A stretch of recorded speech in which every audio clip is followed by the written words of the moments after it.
If you could time travel, what would you write on a cave wall to mess with everyone? Test post, please ignore.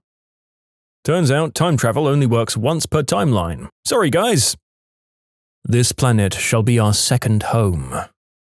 Either, no, I didn't time travel, or, we found out we can only go forward in time. Hi devs, I found a bug within our simulation. I was somehow transported back 100k years without any of my items, but I still have my abilities. If I could be transported back by tomorrow, that'd be great. Thank you. I'm an archaeologist, and I can safely say, no, it's not a ritual. Scrawled on the wall will mess with us forever. I would definitely put footprints on the ceiling. Hey, remember me, Michael? Remember telling me that my time machine would never actually work? Guess what? F you and your rules of space-time. Aliens, with a crude portrait of Giorgio Tsoukalos. Do not the cat. Kilroy was here. They have taken the bridge and the second hall. We've barred the gates, but cannot hold them for long. The ground shakes. Drums. Drums in the deep. We cannot get out. The shadow moves in the dark. We cannot get out. They are coming. God bless you for writing that, nameless nerd from the internet. But every archaeologist I've met has been a massive nerd as well, so I'm not sure they'd be freaked out as much as delighted. Pictures of dinosaurs and humans interacting, pyramids working as spaceships, accurate renditions of deep-sea animals. But to F with people the most, draw a world map to the best of my memory. I play Europa Universalis 4 a crap ton, so no problem getting the rough continents, right?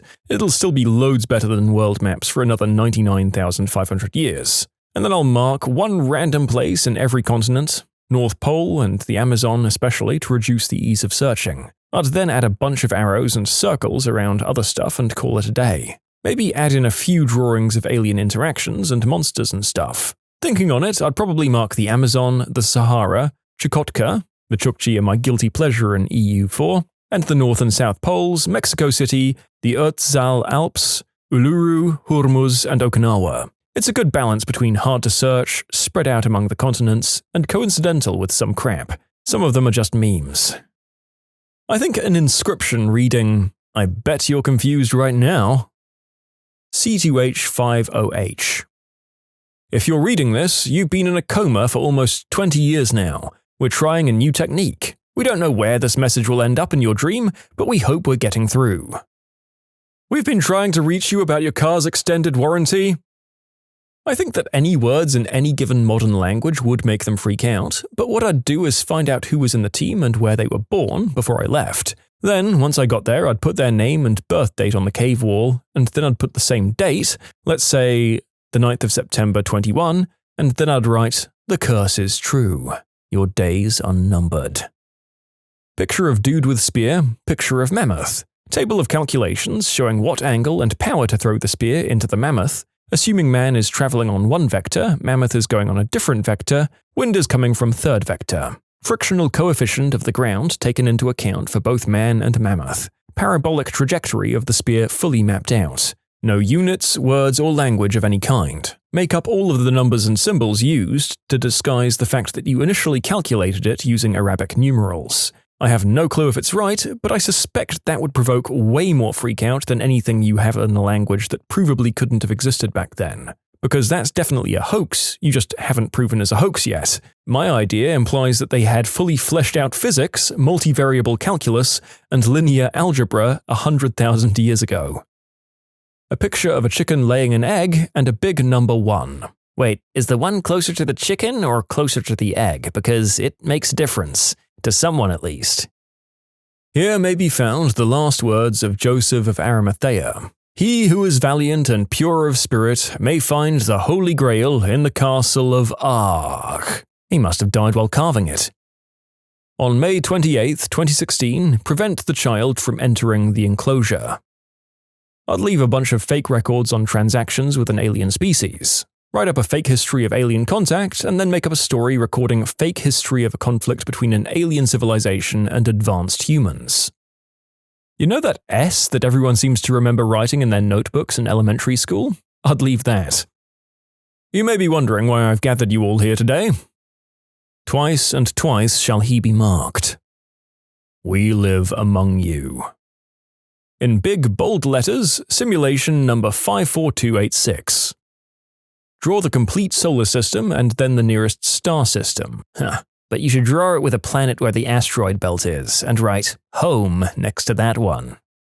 Fun fact, there's a cave with an underwater entrance on an island near Puerto Rico. Pretty hard to get to, even with modern equipment. In the deepest part of the cave, mixed in with multiple layers of older indigenous paintings, there's a conquistador-era Spanish reading saying, "My God, what have we done here?" So maybe something like that. As far as I know, the island is Isla de Mona. 95% sure the article was on JSTOR, but I don't have access anymore, so I can't read it. I read it 2 years ago while doing research on the biology of the island.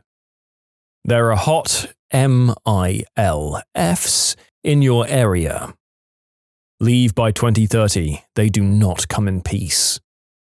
First, find the names of the people who discovered the cave and write, "Hey Frank, the archaeologist. Glad you could make it. Could you please watch your step here? I'm a very old cave." I would draw a frog birthing a human. This cave painting was brought to you by Raid Shadow Legends. Thanks, I hate it. I mean, it's objectively funny, but I hate it so damn much. I've never played that game, but I think at this point in my life I've heard multiple hours of adverts for it across YouTube, and now I have to add to that crap on the channel that I work on as well. This video is not sponsored by Raid Shadow Legends. I would write my own name, date of birth, place of birth, and anything else generic that would identify my present self. This isn't really messing with them, but it could make my life a whole lot more interesting, that's for sure. As many have suggested now, I will add, "My happiness is crucial to the survival of mankind." Print F, open bracket, open quote, hello world, end quote, end bracket, space, semicolon. The nukes have dropped so long ago, yet the nuclear winter rages on. I've stopped trying to count the days. I don't think I'll live to see the end of the winter. I'm sorry, honey. I'll be up there with you soon. Put that into some really old language and bam, conspiracy theorists going crazy. You'll never know what era I lived in. In 100,000 years, they will return. Beware. Hello, sweetie. Multiple examples of modern languages. Dear Fry, our time together was short, but it was the best time of my life. Leela. The URL to this video, or the URL to a Rickroll. Yes, the rumors are true. I, Queen Elizabeth II, am immortal. Why would she call herself Queen Elizabeth II if it's thousands of years before the first Elizabeth? Several scientists have given a lot of thought to what kind of message you could send to a completely alien civilization, which they could decipher with the only assumption being that they live in the same universe as us. Naturally, a lot of these messages are just completely insane ways of saying anything, since it models all communication as a mathematical proof more than anything. For example, how do you communicate the idea of left and right when you have no idea what format an alien species will be experiencing your messages in? Obviously, using a relationship within the electroweak model, where charged weak gauge bosons only couple to left-handed quarks and leptons. I mean, completely basic stuff, right? How can we communicate the fact that our species reproduces through an exchange of DNA? Well, by assuming they have complete knowledge of organic chemistry and group theory, so that a simple reference to the chemical structure of DNA, from a symbolic representation of the periodic table, will tell them how our DNA is structured, allowing them to infer the rest, and a reference to the number 808-017-4247951707570005700545436800000000 in a table will immediately inform them you're talking about a form of symmetry. Any species who received one of these messages, of course, if they're ever sent out, would probably assume that humanity is some sort of super-intelligent species that innately understands the intricacies of the universe in a way that they never will. I would lay out a long and horribly intricate message like that, though, with no other meaning whatsoever, just an attempt to communicate and inform them that I was intelligent. I think the undeniable knowledge that something intelligent wanted to communicate, once, and failed right at the dawn of humanity, would cause more chaos than any other message ever could. Either that, or I could just draw a male anatomy on the wall. Dunno, either one is good, I guess. Dave, you know that time machine we made back in school for a joke science project? Yeah, it actually frickin' worked. Draw the Earth as a flat. You'll convince 1% of the idiots in the future. Long ago, the four nations lived in harmony. Then everything changed when the Fire Nation attacked. List of things to do before dying. Time travel. Done. If I've time traveled, cause a pandemic that'll mess up the world for years. Done.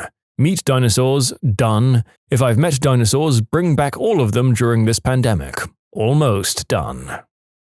I would list years of some of the biggest and most well-known natural disasters, followed by their individual death tolls in chronological order. Then end the list at like 2050, written in much larger font size and without a death toll. Somebody will figure out what the other numbers represent, and then they'll do the rest of the work for me. Betty White was here.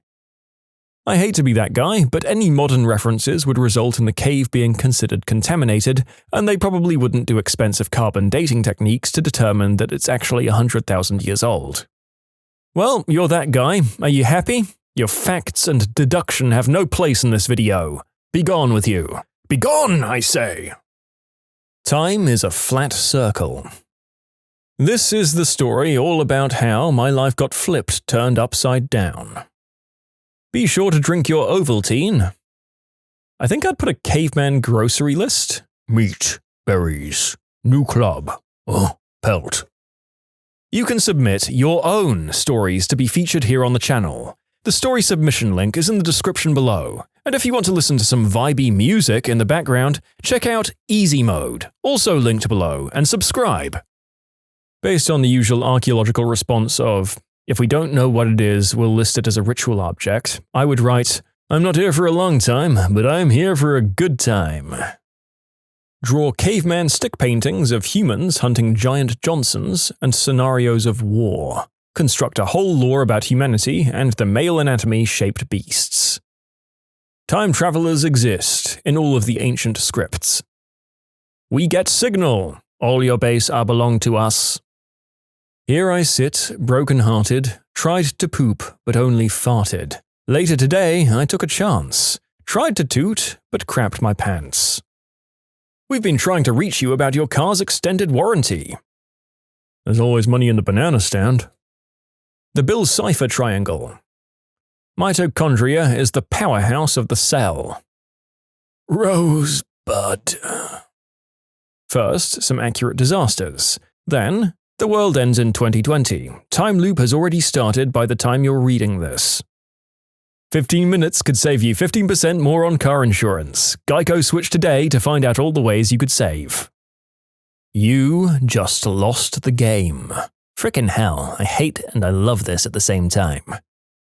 26, 5, 17, 39, 21, and 4. The lucky numbers on my fortune cookie. Should take them a while to figure that one out. An indistinguishable copy of the golden record carried on board the Voyager spacecraft with a message from the last line of the poem Ozymandias. Of that colossal wreck, boundless and bare, the lone and level sands stretch far away. It's free real estate. The secret to complete, perfect, eternal happiness and the meaning to existence is, and then the rest of the rock wall appears to have been spray-painted by tourists. Never gonna give you up, never gonna let you down. Don't go to space, they will find you as well. Loss. Imagine they discover it in like the 80s and they're like, what could this mean? Then in like 2014, what? I'd write some sort of diary of non-existent events. My name is Aveen. I fear we may perish on this planet, so I'm writing this in the hope that someone will remember us. It's been 21 days since we got stranded. My boyfriend, Adam, has been very stressed about the situation. We just hope our ship, Gord, named after our pet, finds us before it's too late. My name is Adam. My boyfriend, Eve, has been trying to get me to write something on this wall as a way to relieve stress. I do not think it will work, yet here I am. It's been 118 years since we got stranded and Eve is not well. He ate some sort of fruit and now he's hallucinating about talking reptiles. We've befriended some locals. They're curious creatures. They seem to have 4 hands and live up in giant wood-like plants, similar to ligmas on our own homeworld. 5 cycles have went by now. We've given up hope of rescue. Me and Eve are no longer together. I caught him having relations with one of the locals. We decided to name the species Homo. I just hope for his sake our gene pool is not compatible, although I'm curious to know what would happen. 10 cycles being stranded on this planet have changed us.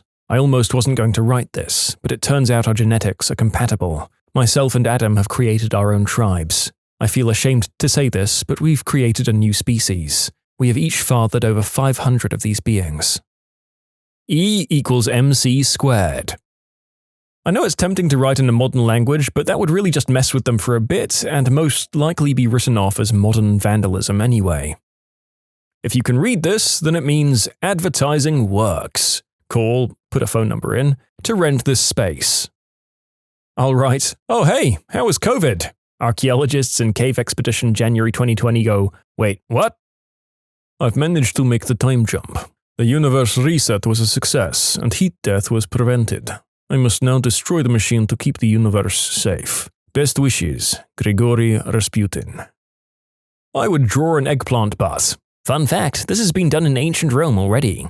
Romans believed phalluses to be lucky. They were frequently placed at crossroads and hung or carved near doorways, like we like to hang horseshoes over our doors sometimes. They also drew them on walls, like a lot, because people always have and always will, because it's funny. OJ did it. All you had to do was follow the damn train, CJ. As we've established, all archaeologists are damn nerds, so this would trigger a compulsive rage that may well result in the destruction of your work. But hey, it's your carving. President Kennedy, just take your nukes out of Turkey. Also, don't ever go to Dallas in November 1963. I put the date January 2026 and then a crude drawing of a large meteor crashing into Earth, or some sort of other apocalyptic event. A diagram with our solar system, but with Mars indicated as blue and labelled as the capital and Earth as a settlement. Then follow up with a few closer constellations with planets indicated around certain stars as colonies. Be excellent to each other. Party on, dudes. There's a monster in here. Turn back now. We denied climate change when we could have stopped relying on petroleum. Our people are going extinct as the Ice Age approaches. We did this to ourselves. The time, date, and coordinates of my own birth. Get a small cult going. You are wrong. When gravity falls and Earth becomes sky, fear the beast with just one eye. Grubhub gives you perks. Kilroy was here. DNA Helix. Hello World. Just published a book. Titled it The Bible. Made it all up myself. Snape kills Dumbledore. I guess I'd also add a warning to stop the cursed child from being written and published.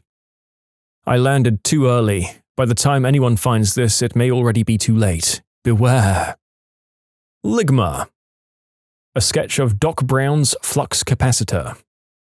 The cake is a lie and Bush did September 11th. 7-Eleven was a part-time job. Don't dead. Open inside. There will be no roaring 2020s. Sad face. A pictographic story of aliens having a war, leaving the planet as it blows up, traveling to Earth, and either crash landing or having a war once they got here and having to start over. This is either the story of humans or add an extra step of how the aliens enslaved humanity and make it about cats. Elizabeth was here. The answer to the ultimate question of life, the universe, and everything is 42. Hey Lois, I time-traveled. I see you, men of the future. I see you. There is no life in the void, only death. New cave, who dis? They came as gods. It was a lie. Then draw a picture of every religion enslaving humans. I would absolutely write the YouTube URL for Never Gonna Give You Up. I'd use some kind of high-tech tool and metal inlay with very modern font to write Earth version 107. We just can't seem to get it right. Looks like this is another one headed towards Dollar Generals and expensive razor blades. Recommend we move on and leave them to it. Taking unicorns with us. Commanding Officer Frisbee Burglecut, Space Force. It's all downhill from here. This day we sign peace with the Moricrons of out of space. Hey, so what's the deal with the end of The Sopranos? Ryan started the fire. Save Ferris. By GME in 2019. The winning lottery numbers to all the super millions in order, then a bunch of random numbers afterwards. When I get back to the present, I'd point out what it is and have a ton of fun watching everyone freak out and start buying tickets. Protect Tupac at all costs. He is the key to everything. Start writing in Pigpen, but make it random words that mean nothing. The mammoths. Our last cities have fallen, our last fields destroyed. We've lost so much to these hyper-intelligent, telekinetic elephants, and yet they have a weakness. Stone is the secret. Their telekinesis affects metals, which explains how they wiped out our civilization so quickly. However, we think that perhaps a few brave warriors with stone and wood weapons may be able to successfully ambush one. Our doom may seem certain, but we maintain the slimmest of hopes that we will prevail. We will kill them. We will give our children the chance to build a real civilization. I don't know how long this will take or how far we'll need to go, but the Mammoth Eradication War begins today. You will carry a calculator in your pocket. Okay, the narrator is missing something here. My goodness, is it a joke about cell phones or something? Is this a pop culture reference? Do archaeologists carry calculators as a standard? I think it's 139 answers. This is starting to mess with my brain. I think this might be the most answers we've ever put in one video to hit 20 minutes. I need to finish this and lie down. Probably a dancing duck meme. Maxwell's equations. 3.1417 followed by a Yo Mama joke in Latin. Have you seen my TARDIS? Yo, what's up guys? This cave is sponsored by Raid Shadow Legends, goddammit. There's an imposter among us. The lyrics to Africa by Toto. What is love? Baby don't hurt me no more. Save the cheerleader, save the world. We were wrong. Jet fuel can't melt steel beams. Time travel go brrrr. Just go with the classics. Draw a troll face. I would write, the world is moving weird, well, see you in 100,000 years. It's Britney, witch. An image of pie. I knew this would happen. Love Nostradamus. Lawyers. What did you have to explain to a complete idiot you were defending? No, you dingus. Self-defense does not mean that he punches you in the face and then 2 weeks later you go to his house, ring his doorbell and kick the crap out of him. By far and away the strangest thing I've ever had to explain to a client is how to use an elevator. Our courtroom was on the 4th floor, and she needed to take an elevator to get there. I had to describe how you get in, push the 4 button, and then get out when the lights above show she's on floor 4. Yep. The dumbest legal thing I've had to explain is that you can't terminate your parental rights voluntarily and then request visitation with that child. I once had a client who wanted to declare bankruptcy. I explained that he needed to have his tax returns over the past few years filed in order to do so. He said he hadn't filed taxes in 20 years because it ain't none of the government's business how much money I make. I don't understand. People make it sound like the IRS will throw you in a federal penitentiary if you ever dare to not file taxes, but some guy can just not file for 2 decades and have nothing happen to him? Can someone explain to me how that's possible? When I was a legal intern at a criminal defender's law office, we had a client who was charged with murder. We explained to the client not to make any phone calls saying anything incriminating because it will be recorded. Where prisoners can use the phone, there's a giant sign that says, "Phone calls will be recorded." On top of that, before you're able to call out, there's an automated recording that tells you that all calls are being recorded and monitored unless it's to your attorney, which are covered by privilege. A client made a call to his girlfriend that very evening asking her to hide his weapon. I just found out right now what happened to the case. Apparently it was dismissed. The defense attorney was really good.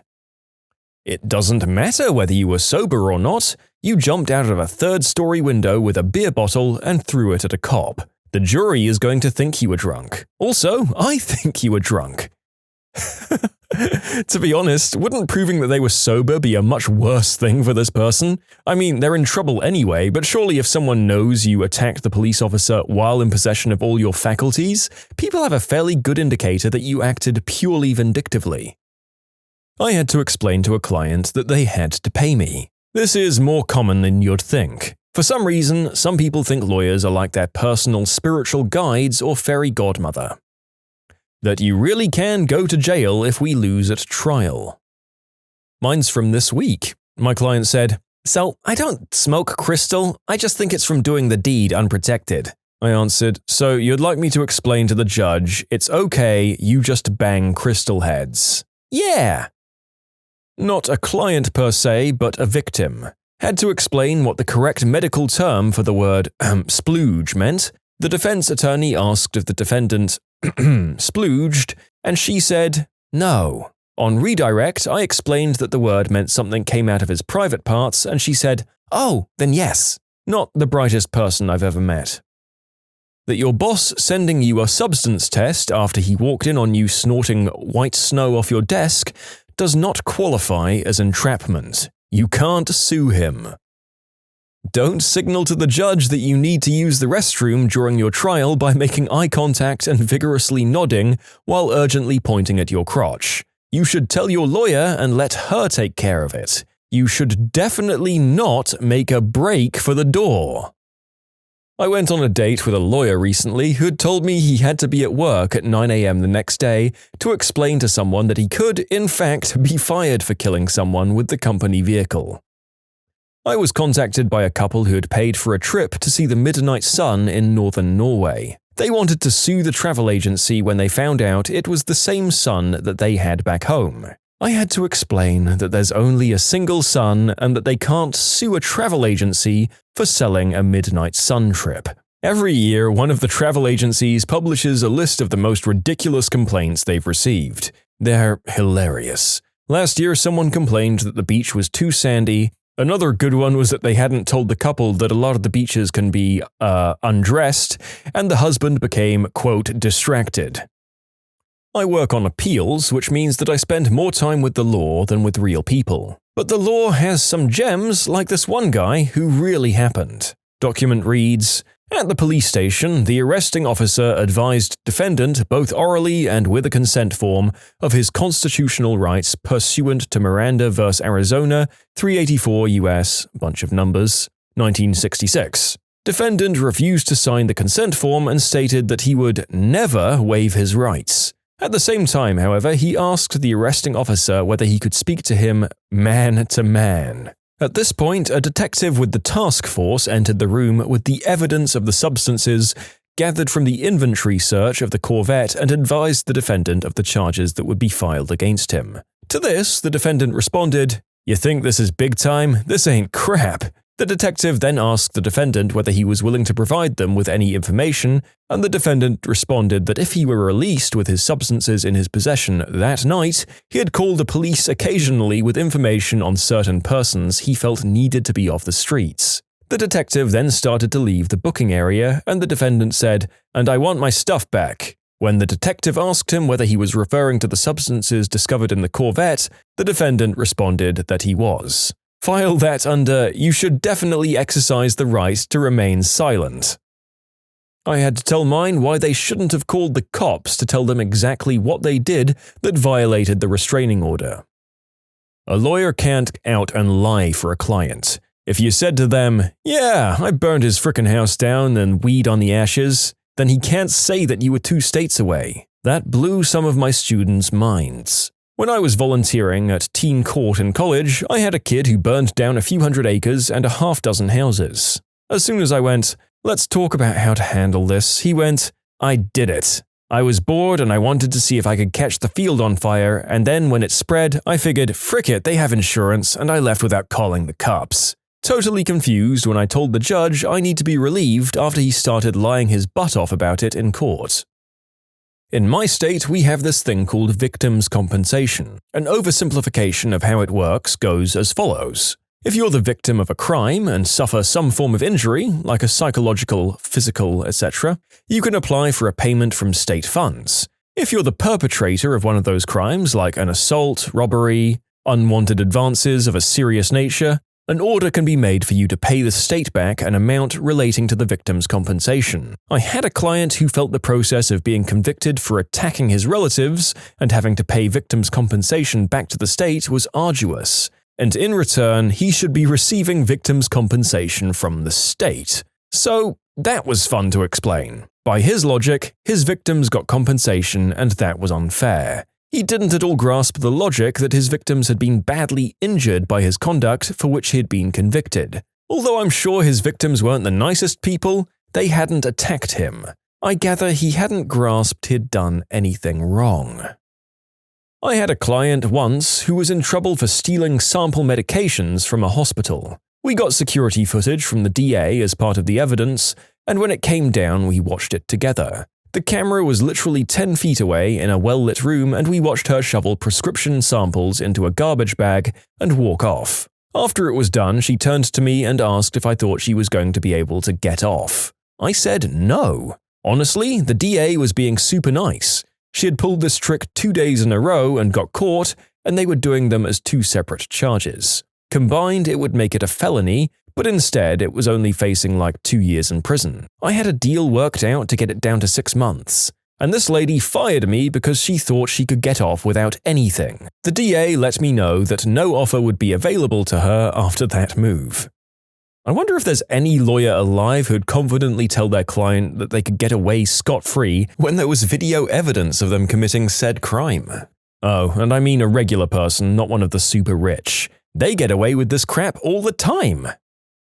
Not to a client, but other party. I was acting for a particular manufacturer. They were sued for an injury incurred by someone using a product made by a different manufacturer. I rang their lawyer and said I was acting for them, but I didn't understand why they'd been named as a defendant in the suit, but the body of the claim said the plaintiff had been injured by a product made by manufacturer B. I asked if it was a monster typo or what. The response was that they thought that manufacturer A was the manufacturer of the products sold under the name of manufacturer B. Now, that isn't inherently stupid, I guess, so I said they had no basis in fact whatsoever, and that A and B were unrelated competitors. And I asked, as a matter of curiosity, how they'd reached the conclusion that A were the manufacturer of B. The response was along the lines of, someone in the office, I think it was maybe Jim, one of our clerks, who thought he'd read somewhere that B was made by A. That was it. No checking of the product paperwork, no company searches,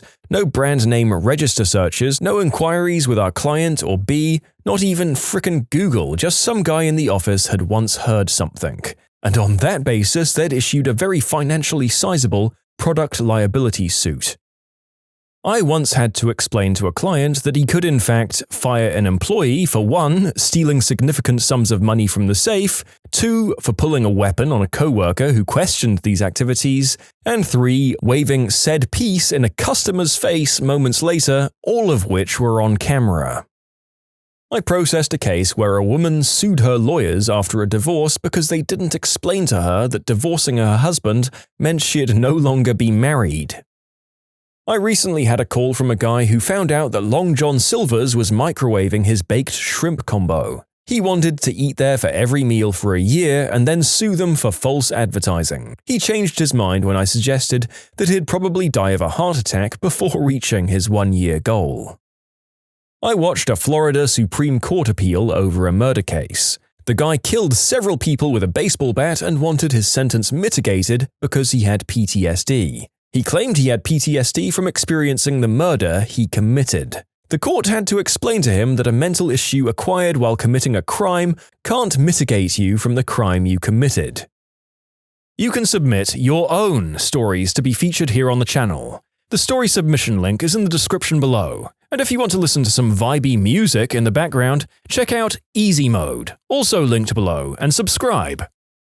When a client called me this past Memorial Day and I asked why she was calling me on a holiday, she replied that she didn't think Jews celebrated Memorial Day. I never thought that I'd have to explain that to anyone. To answer some of the questions, yes, I am Jewish. No, I never told her I was Jewish. I have an answering service which took her call and emailed me the message, which was that it was very urgent that she speak to me that day. Given the courts were closed and her case was a paternity and child support matter, I thought it had to be quite the emergency. Turns out it wasn't. She just wanted to ask whether the suspected father was required to take the DNA test ordered by the court. I then had to explain what paternity meant. Not the dumbest, but the one I have the most problem with is attorney-client privilege. It's only a secret and safe from discovery from the other side if you keep it a secret. Don't forward my emails to other people. Don't talk about your case. Keep it a secret. That the presence of the yellow fringe on the flags in the courtroom doesn't mean that the court is an admiralty court without jurisdiction to hear the client's criminal case. Sovereign citizens are something else. I was clerking in a bankruptcy court, and we had a case where the petitioners were a group of men that had a mix of ideologies between sovereign citizenship, the redemption movement, and strawman theory. They believed that an individual has two personas, one the real flesh and blood human being, and the other a separate legal personality or person, usually written in capitals, who is the strawman, and that the strawman is responsible for all their debts, liabilities, taxes, and legal responsibilities belonging to the strawman rather than the physical individual themselves. Also, that when you're born, the government puts $630,000 in an account for this strawman, and somehow you can write checks off that account using the UCC? Basically, the petitioners went into a Cadillac dealership and presented these strawman checks and demanded cars. The dealership called the cops, and they were arrested for fraud. Then the petitioners attempted to force the dealership into involuntary bankruptcy so they could get the cars. There were 3 petitioners, and they were all pro se, so needless to say the motions were ridiculous and unintelligible. And this was on my second day as a clerk. Sovereign citizens really just are fascinating case studies of human behavior. They heard an argument that sounded interesting, decided that it must be true, and refused to neither hear out the possibility that they were wrong, nor look at the fact that I believe any of their arguments have ever in history carried water in a court of law. It's wild. I had a mediation last week with a client on a really crappy case and managed to settle for a decent amount. I then explained to the plaintiff her share of the settlement after paying the bill. She was confused, so I explained that I was speaking about our fee and expenses. She got really upset because we were taking her money. I had to explain what a contingency contract was and how we were compensated for our services. The conversation took a turn for the absurd when I had to explain I don't work for free. I once had to explain what a maiden name was because they had no idea. Similarly, with a different client, I tried to explain why they needed to fill out the intake questionnaire. I was explaining that I needed information such as their name, address, and date of birth in order to draft paperwork. Their response? Why do I have to do this? What did I even hire you for? You're useless. If I have to do all this work, I might as well represent myself. They were super angry and stormed out the front door. Sorry, I don't magically know your date of birth. As for the maiden name, it was a very small country town. This person was most definitely a native English speaker. As for the questionnaire, someone asked why we don't just ask for a driver's license. The questionnaire was about 2 or 3 pages long and also needed other information such as any previous names, social security number, children's names, among other things. Well, from the other side, I once missed a court date and assumed that it had put me in even deeper legal doo-doo, and my lawyer then had to explain to me that dodging his calls to avoid being arrested was just dumb and the exact wrong course of action. If it helps, we get it all the time as lawyers, and the law profession is full of those with anxiety or depression, which are both issues that can make you want to avoid facing stuff. Personally, I totally get why my clients would avoid the crap out of their problems. I hate opening my mail, but I tell my clients on the regular not to avoid theirs. So your attorney didn't necessarily think you were an idiot, he would have just cringed at the hole he knew that you were digging for yourself. A friend of my dad once tried to sue him. Why? Because this friend's dad had died, and since my dad was like a father to his friend, he should just give him money every month just like his dad did when he was alive. Apparently the lawyer just said, "That's not how it works." I have to explain to clients on a daily basis that yes, you do actually have to pay for that house you're buying. If your mortgage company hasn't given us the money yet or you didn't arrange for them to give enough money, then you can't pay for the house and the house is not yours. And no, I can't give you keys to the house before it's yours. I once had to explain to opposing counsel that his entire argument was wrong because he'd cited a statute for chattels, not real property. It was a case involving a land contract. I used to be a legal aid lawyer, so sometimes I had sovereign citizens come in for help. I'd have to explain that their magic words wouldn't solve anything and they were going to get evicted. If they wouldn't agree to negotiate for settlement, I wouldn't represent them because they never had any real defenses, and we didn't have the resources to litigate impossible cases.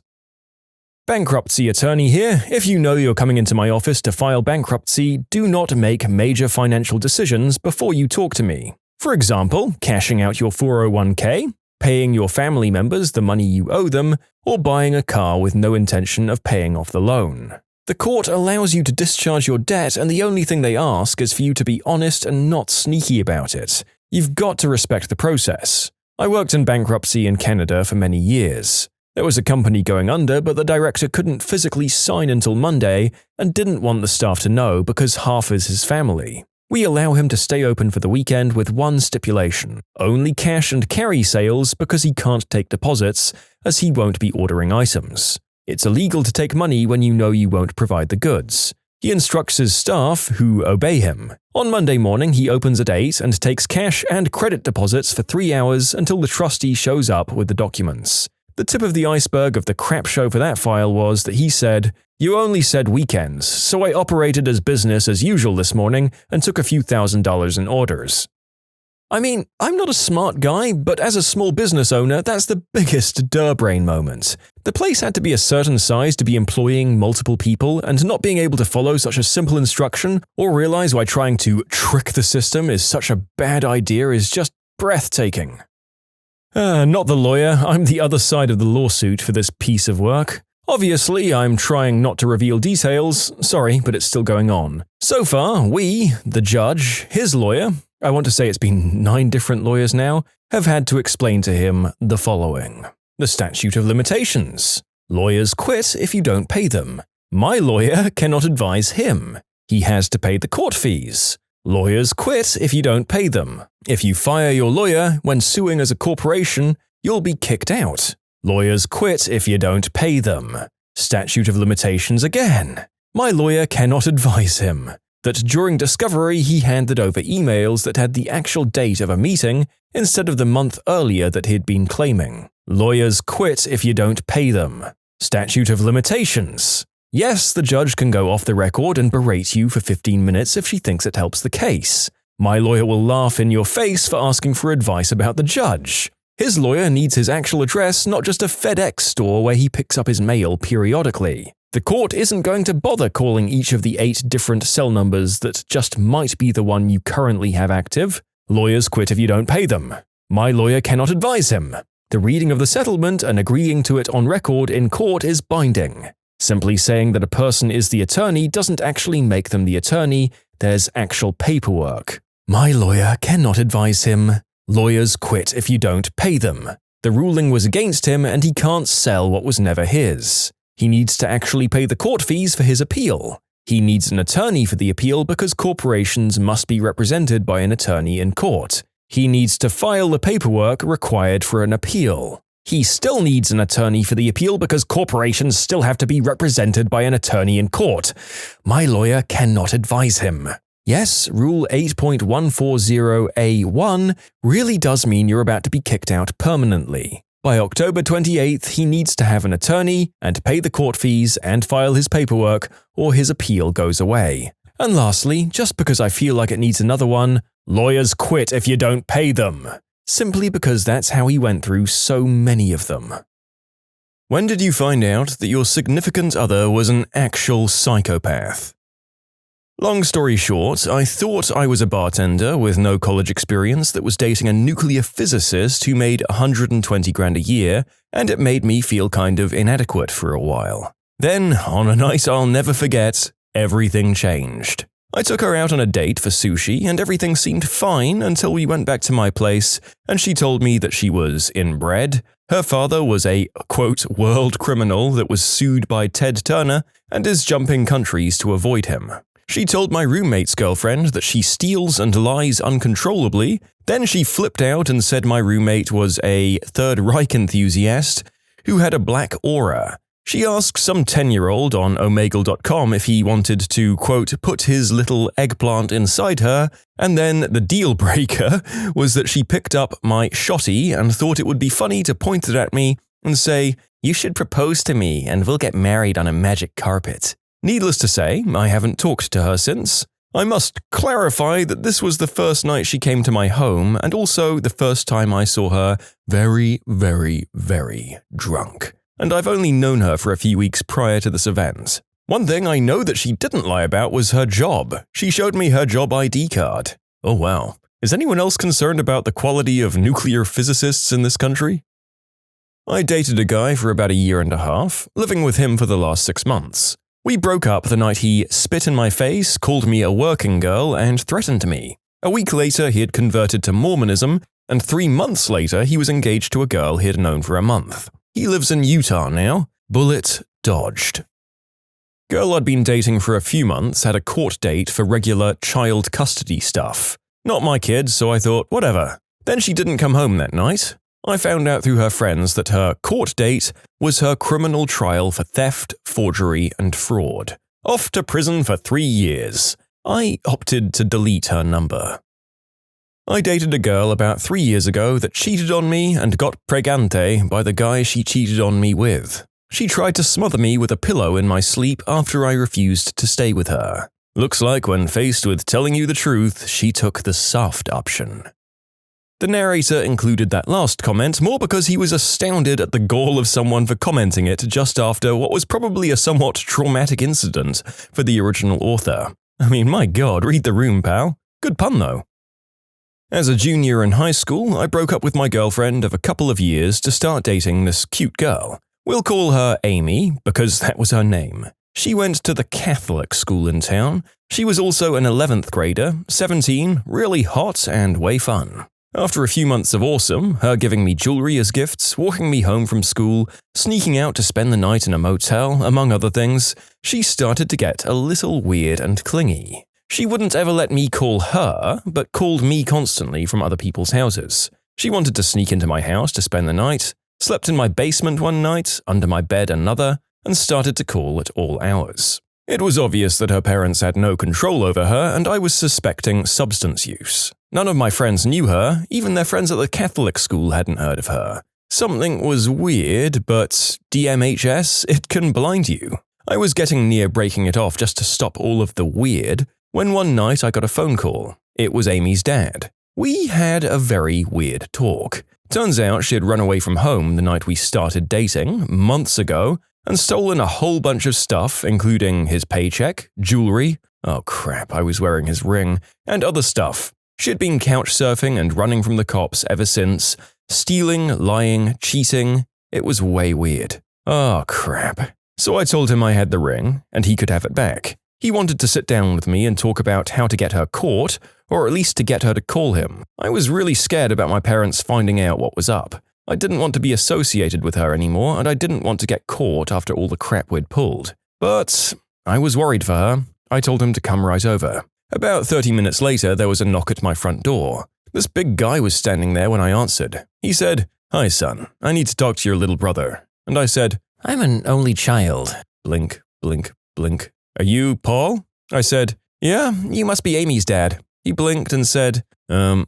old are you?" And I said, 17, same age as Amy." He started to laugh and then stopped immediately. His face got really, really red when he realized I was serious. He came in, sat down with my folks, and then started with, "So, for starters, let me get this off my chest. Amy just turned 12 last week." Holy frick. That started a real crap storm involving the cops, her friends, all middle schoolers, oh frick me, courts, her probation officer, my school counselors, and principals. To this day, I'm still stunned. As a decent-looking, semi-popular 17-year-old dude, I dumped my longtime girlfriend for an 11-year-old runaway and then spent the next several months helping the cops track her down. In short, frick.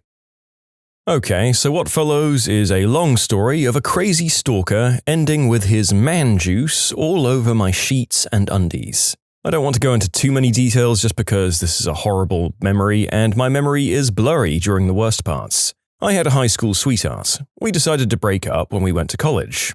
It was mutual and ended on friendly terms. He was a year older and college was in a different town, so it made sense to end it there and possibly revisit the relationship in the future when I graduated. So once that ended, my ex's best friend who was staying in town started getting really flirty. I told him I couldn't date him because it would be weird, but if he wanted to continue with a friendship, I'd be down. I thought that we were on the same boat with the friendship. A group would meet up at a diner or go camping, and that was it. After a few months or so, he started really flirting, and again I turned him down. It's not cool to hit on your best friend's ex-girlfriend, especially if they're going to try and rekindle things after the break. After I turned him down again, he fricking snapped. I'd get about 100 calls or more a day. My voicemail would be full within 20 minutes with messages of him begging for me to go out with him.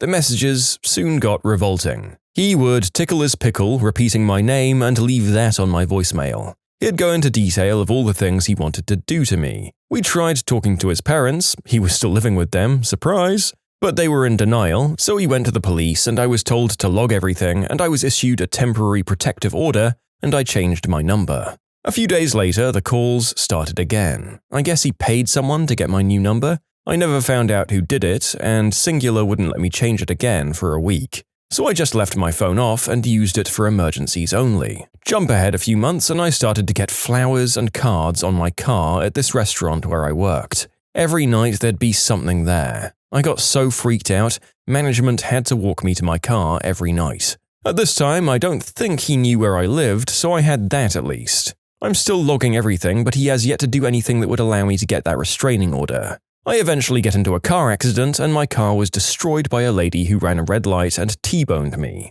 I got a new car a week later, and I wake up for the morning shift to find that my tires had been slashed the night I got my car. So now he knows where I live and he's destroying my property. Still, there was no proof that he did it, so the police took note, but nothing came of it. Everything gets kind of mushed together in my memory after that, because things got worse. He found out a friend's band was playing in a club and he showed up. He shoved me to the ground and jumped on me. I was the one who got kicked out because for some reason the doorman thought I was being one of those overdramatic dumb girls. I came out of my house one day and he was sitting in the backseat of my car. It took the cops 40 minutes to get there. He started leaving scarier messages. I've got the weapon. You first, then me. I'm going to go to your work and take out all your co-workers. The cops finally took me seriously after he came over and pounded on my windows during early morning. I was issued another temporary protection order and a court date to face him and get a restraining order. The court date came and he never showed up.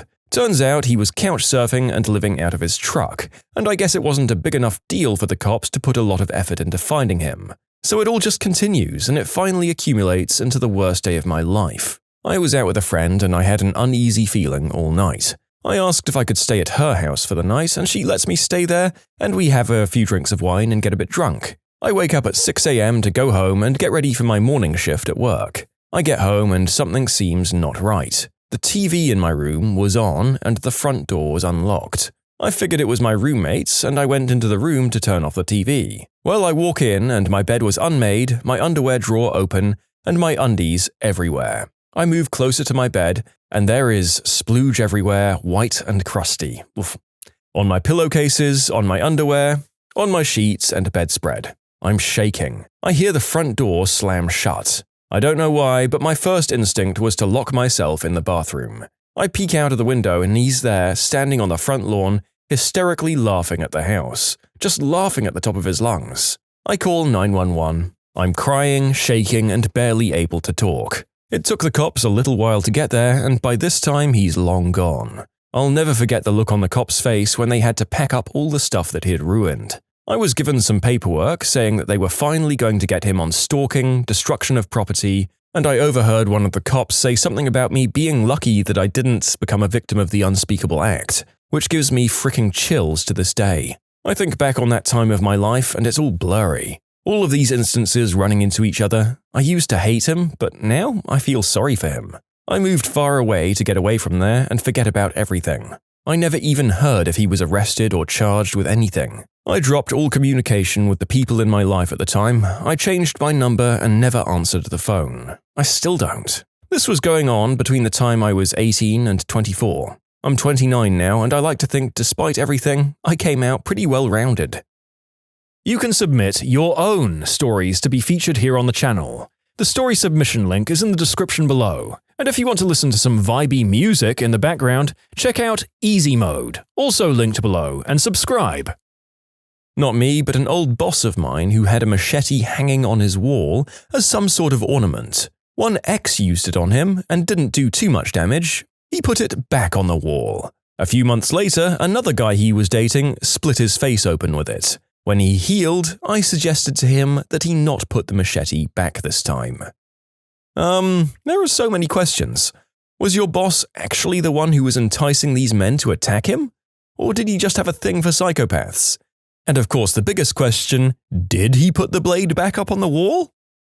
Not a crazy ex, but when I was a liberal Christian, this guy named Eli and I considered dating once, and he put me on hold to see what Jesus would have to say about it. So I waited around for a couple of months, and he didn't feel like he was getting a green light from the big man upstairs, so he asks his mother to pray for us. We were 19 and in college together, away from home, so this strikes me as a huge red flag. His mother told us that she wasn't getting a sign either and revealed to me that this was the screening process that the family went through in order to find Eli the woman that God chose for him.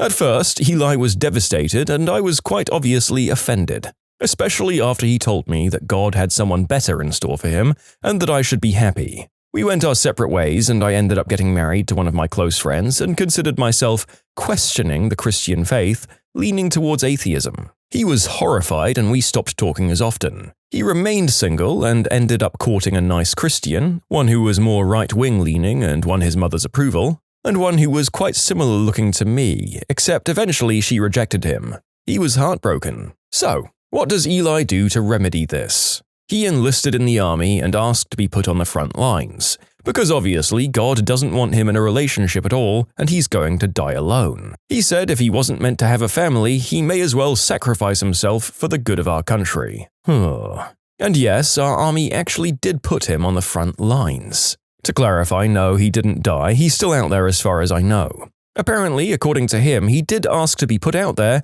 and I don't know if they actually listened or if it's a coincidence. He made it sound as if he could have a preference, but he did end up on the front lines like he wanted.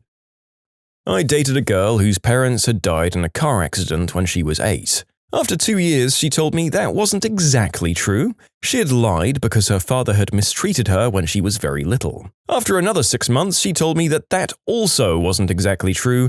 She was just trying to keep me from talking to them because they hated her because, surprise, she was a liar and crystal addict. We're no longer together. I should mention that her parents, foster parents of 10 years, gave her the boot when she was about 15, and she went to some state home for crappy orphans. Not to be confused with a crappy home for state orphans, by all accounts, it was a pretty nice place. But eventually, she dropped the crystal to devote all of her time to lying. I met her when she was 22, and we dated for 2.5 years, give or take a couple of months, until I just couldn't stand her anymore. I remember some of the lies she came up with were really impressive for their realism. She was truly gifted.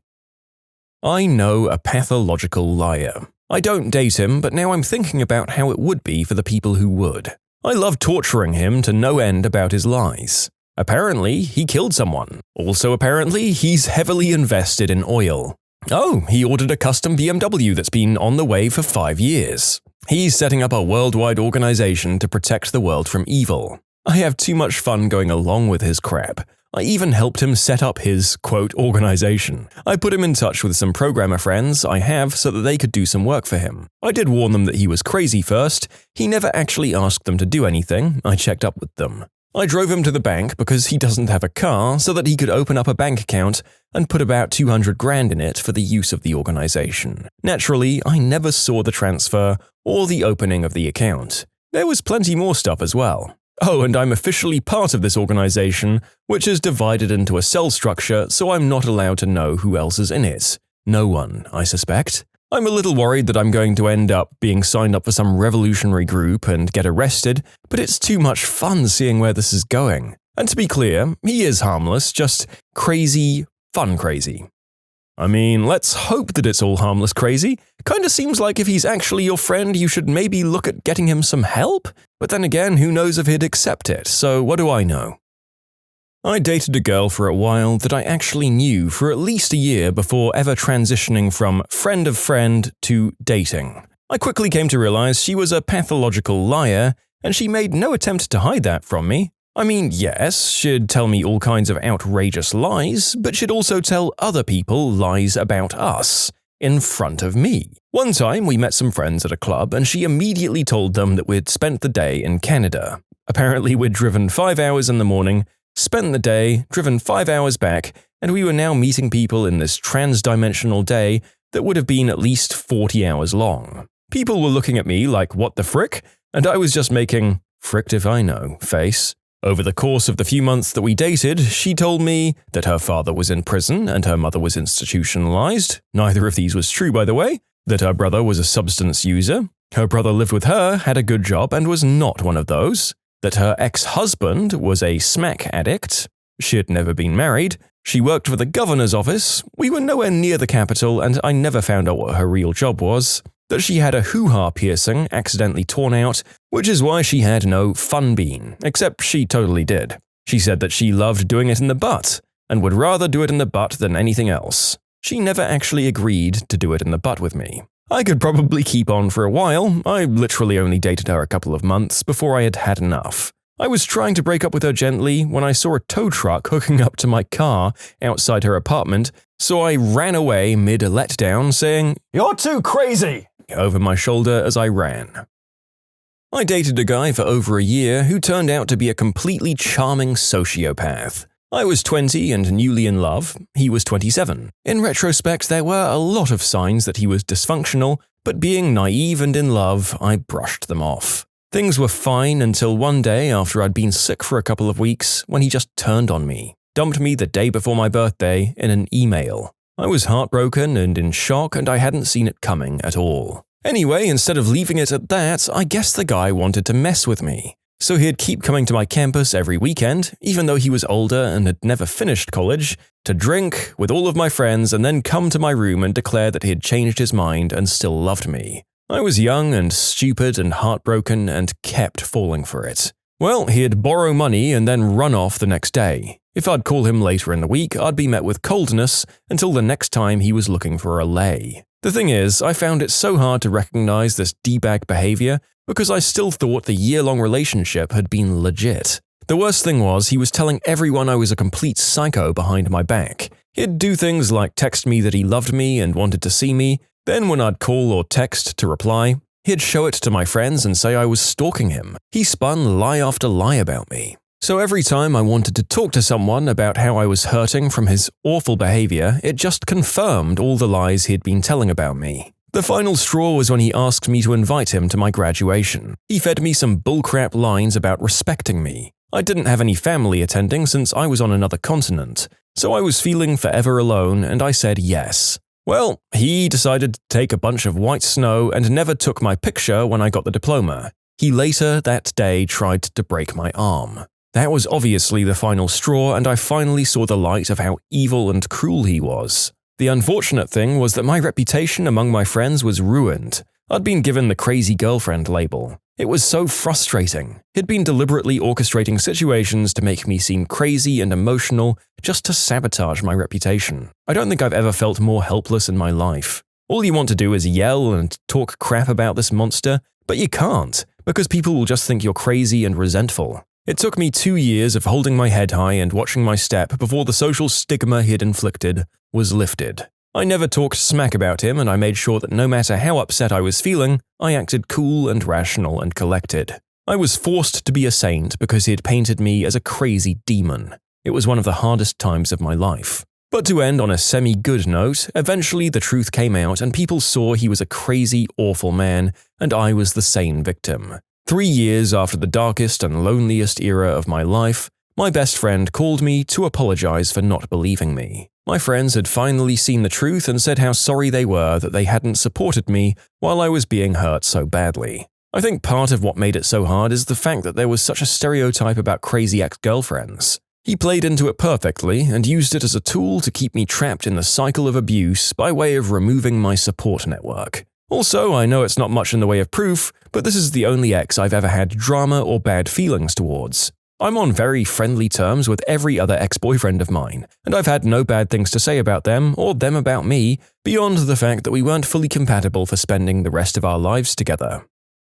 My ex would surprise me on a lot of occasions. One of the best, by which I mean worst, times was when she came over to my parents' house for dinner. It was actually only the second time they'd met her, and I told her to try and make an impression. The girl was enthusiastic, if anything, and was eager to please, so she said she'd do her best. When we got there, everything was going pretty well. She hadn't forgot their names yet, got on great with the family dog, and hadn't even burped or tooted yet. It was too good to be true. As the first course was being served, like literally as my mum was bringing over some Parma ham and mozzarella cheese — she's Italian and her cooking is amazing, by the way — my ex jumps up from the table and yelps. Horrified, I look over at her as she stumbles away from the chair and towards my mother, kicking furiously at something underneath the table. It's all in slow motion as I realize that my ex is kicking at her own handbag, which was now emptied all over the floor, and a huge freaking adult toy has just spilled out into the open. I scream in shock as she reaches down, grabs said toy and throws it with some force at my father, who just sat open-mouthed for this whole episode. You'd think that would be it, but remember how I just said he was open-mouthed? The yellow, eggplant-shaped toy hurtles towards him and actually partly enters his gaping maw. I guess that was the climax of that particular dinner. Tattoo artists, what absolute scum have you had to deal with on the job? I spent the better part of the workday freehanding and outlining a dragon back piece on a woman in her early 20s. She had several pieces on her back that she had received from a kitchen wizard that we were covering as well, so that raised the difficulty a couple of notches. Her boyfriend and best friend hung out, chatted, and watched movies all evening while we worked. All in all, not a bad time, until it was time to pay. As we finished up and put the bandage on, she turned to me and said, "Okay, so I get paid next Tuesday. Is it okay if I come back and pay you then?" I laughed because obviously she was joking, right? She had to be joking. She'd better be joking. When I realized she wasn't, I said, "No, that's not how this works. Someone is going to have to pay before you leave." She turned to her boyfriend and asked, "You got this, right?" He laughed and said, "You know damn well I don't have any money." She looked to her best friend, who conveniently found something interesting on the ceiling, so she was no help either. The client then turned to me, puffed up a bit, trying to look more serious than I did, and asked, "Well, what are you going to do if we just leave? You can't keep us here." I figured this was going to be our next course of action, and she was right, I couldn't detain them. It gets into a grey area near the border of kidnapping, and not something that I wanted to chance. But what I did do was point out to her that I had her release form with all her information and a photocopy of her ID. I let her know the second they walk out the door, I'd contact the police and report them for theft of services. Thinking it over for a few minutes, they sat back down and she started making phone calls, trying to scrape together the cash to avoid police involvement. About an hour later, a half hour past closing, a guy shows up with a fistful of bills for me, and that's when all hell breaks loose. Her last-ditch effort, it seems, was to call the guy she was cheating on her boyfriend with. The guy throws the money on the counter and starts a screaming match with the client and the boyfriend, while the best friend just stands there yelling at everyone. Their use of adjectives was impressive. Somehow I managed to wrangle the herd of cats out the door so I can lock up the shop. By the time I got everything closed down, the screaming match had turned into a fistfight in the parking lot, and someone at the fast food joint a few doors down had called the cops anyway. Shop locked up, money in hand, I noped the frick out and let the cops do their job. Thankfully, I never saw any of them again. That was a wild swing and a miss from that tattoo recipient. I don't know what her intended outcome was there or what she expected, but I guess from her perspective, at least one or both of the guys she was dating were locked up and not her. This isn't even my worst one, but it's just one that sticks with me. In 1995, my client had decided to not be alive anymore. In the grieving process, his 3 surviving sisters wanted to get tattooed by me to help connect with their brother who had passed away. It was a weird day, not because of the requests or the fact that I was doing memorial tattoos, but because you could feel the tension between the family. My client's death had prematurely brought these siblings together, and somehow, spending the afternoon together in a tattoo shop, they'd started to forgive each other, and their underlying resentments had started to wash away. It was really great to watch these adult children bond again. So lastly, I tattooed a new boyfriend for one of the sisters. He wasn't getting a memorial tattoo, he was getting a bullhead. This was the first time he'd met the extended family. While I tattooed the boyfriend, the girls returned from shopping at a head shop next door. They were showing off some shirts they bought while the boyfriend was in the chair. He saw a Nirvana shirt that the girls had just purchased and said, "Hey, he blew his head off too." And I sat for 39 more minutes in complete discomfort. I love when this question comes up. I managed a shop and occasionally we'd get Nazis and juggalos. At a friend's shop, whenever Nazis would come in asking for swastikas, he'd tell them $3,000 for your chest, but $50 for your hands or face, and it had to be done by the guy who was from the Philippines, who tattooed at their shop.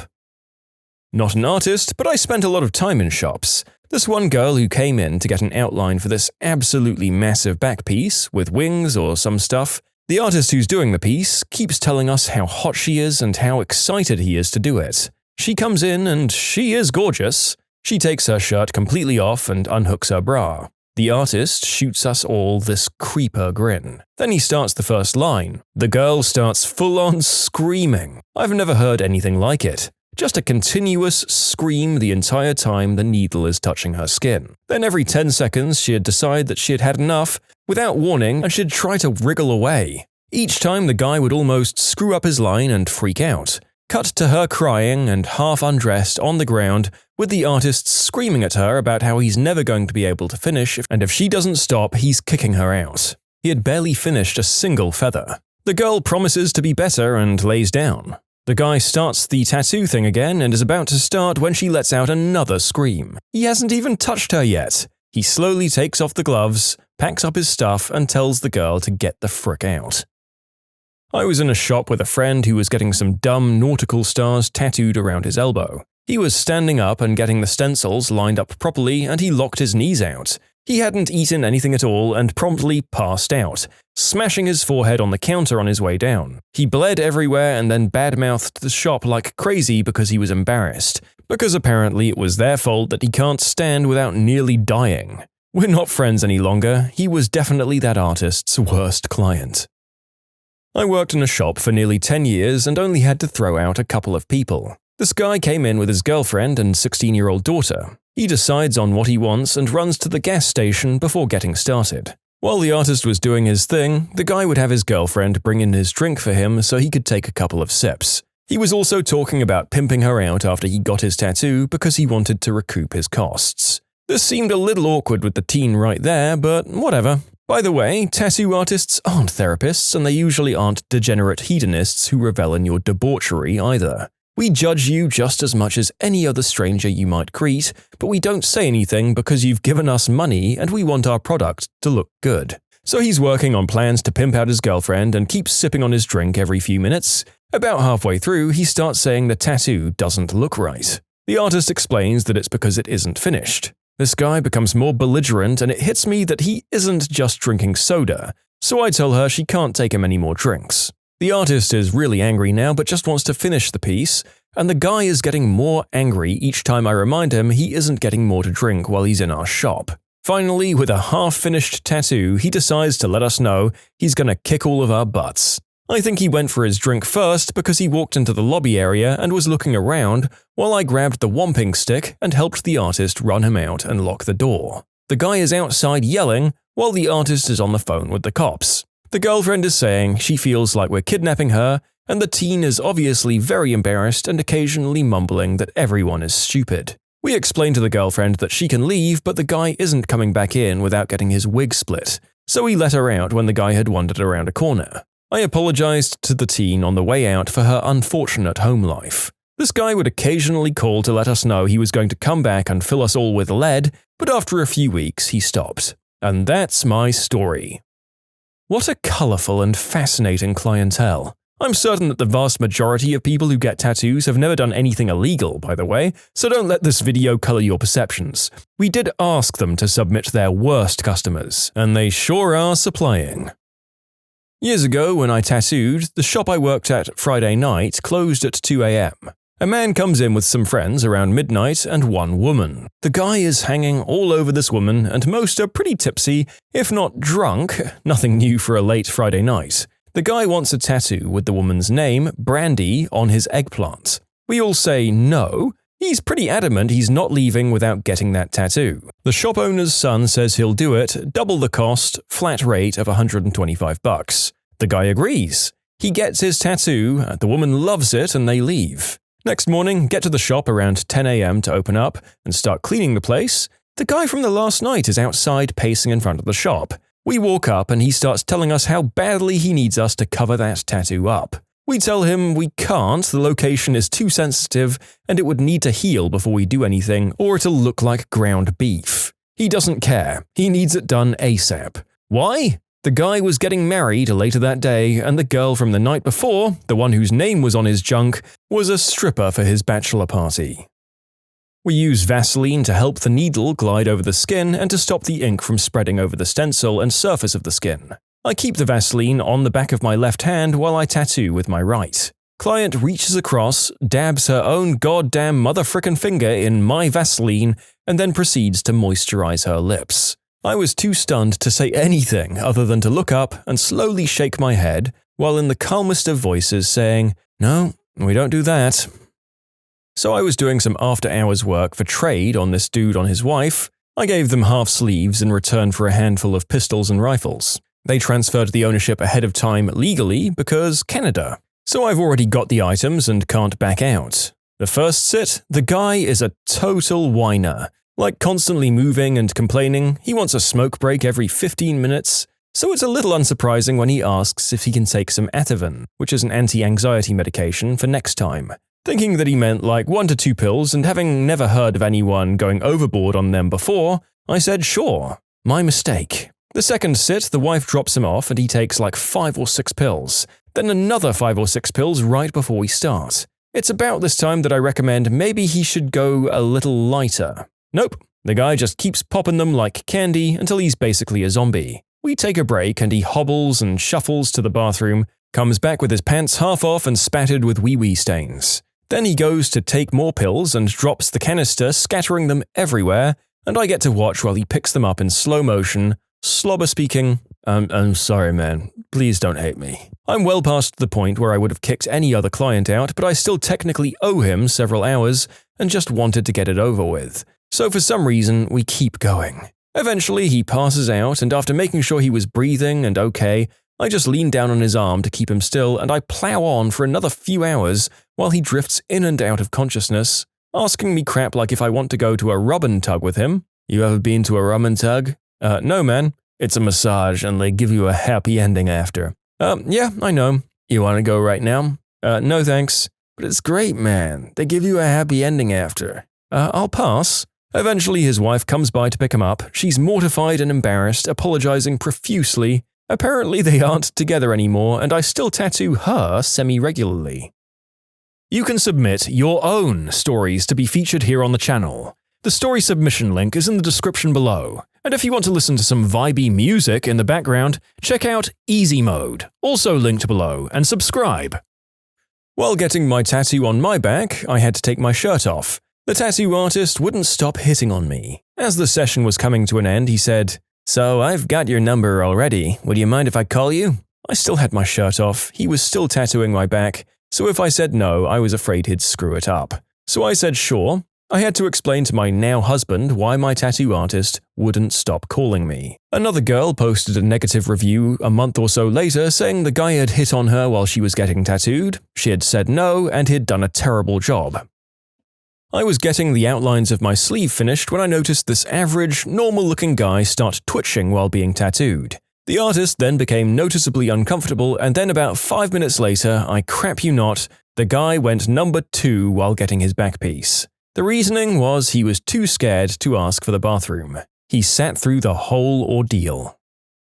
I apprenticed at a tattoo shop for about 2 years in college. I ended up leaving, by which I mean running for the hills, when I finally wised up to the fact that the owner had virtually no intent of advancing me in any way. He just liked to hit on me and use me to get his takeaways, and was using the very crappy shop mainly as a front to sell his homemade substances. He once allowed me the privilege of tattooing the head of his Johnson. I should note I actually tattooed it twice. He was satisfied with the first go, and I ended up tattooing something on the shaft a little later. I'd pledged to myself when I decided I wanted to seriously pursue tattoo that I would never pass up any opportunity to practice or learn, so I'd agreed to all of this. It was about as awkward as you'd expect both times, especially because an eggplant needs to be hard for you to tattoo it. The tattoo came out good, but in the end it wasn't worth having to stare at that creep's sausage for 20 minutes while he made awkward comments and my co-workers watched. I'll be forever grateful for what I did learn in my last 6 months there, though. They hired on an older female artist who took a liking to me and ended up teaching me a lot and giving me more and more opportunities to tattoo. The bottom line was that the owner hated seeing me do actual work and tried really hard to discourage any progress that was being made. It was a real weird and bad dynamic from the beginning, as he was a piercer, not even a tattoo artist, and would basically just force me on whatever unwilling artist he was employing at the time. They never lasted long. Well, as much as we all would have loved to hear about how you wrote micro-soft on this former boss's member, I guess we can settle for being happy for you for getting out of there and learning so much from that other artist. I recently tattooed a cop who clearly snuck out of rehab to get his fix. The guy was absolutely wired on something and asked another artist's client if he looked like a smackhead. I didn't realize he was on substances when I started the tattoo. He signed a waiver saying he wasn't. I also tattooed a married man who tried to put his hand up my skirt during the tattoo. I have many more. I'm not an artist, but spending time with my ones, I've seen a steroid beast getting a back piece, needed a break to pace the room every 5 to 10 minutes. The girl doing his piece was becoming visibly more agitated every single time. Another time, a shop manager comes in laughing about something, shows an artist an email that had been sent to the shop.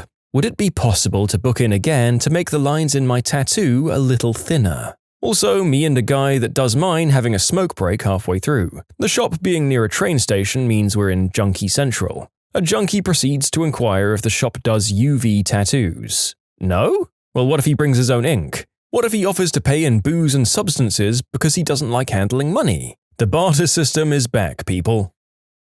Many years ago, I'd been working and traveling around many countries across Asia, and since I was in Koh Pha Ngan, Thailand, at the time, I took a few days off to unwind. Over the next few days, I regularly saw this Danish girl at some of the beach bars. She had a large tattoo that looked fairly fresh going down the right side of her back and torso. The tattoo was a phrase in Punjabi rather than the typical Asian scripts of Sanskrit, Chinese, or Japanese. You don't see a lot of those, so it really stuck out. I'm originally from this area in India. I finally mustered up enough courage to speak to her and asked her what the tattoo said. According to her, it was an old hippie Sanskrit proverb about bringing peace and love to the world. She had gotten this while traveling across India. She seemed so happy relaying her Indian travel stories, the mysticism, and why she finally got her very first tattoo. I felt so bad for her knowing what it really said. The characters were written so large I couldn't see how she could maybe convert it into something else. The impression I got from her was that she had left India earlier than anticipated, so I asked about this. Turns out the last few weeks she had been hassled by quite a lot of guys. Even the tattoo artist was gropey and seemed angry when she kept turning his advances down over multiple visits, simply wanting the tattoo to be finished. I finally told her what the tattoo was, and she was mortified. Not believing me at first, I Skyped a female cousin of mine in India who confirmed what I'd said. The poor girl couldn't stop crying. She always wore something over her bikini after that. The tattoo actually read, "This B word is a word for working girl. Use her and abuse her." I have no idea what happened to her afterwards as I had to get back to work, but I'm presuming she had to somehow get the tattoo removed, which going by the size would have been very expensive and painful. Poor girl.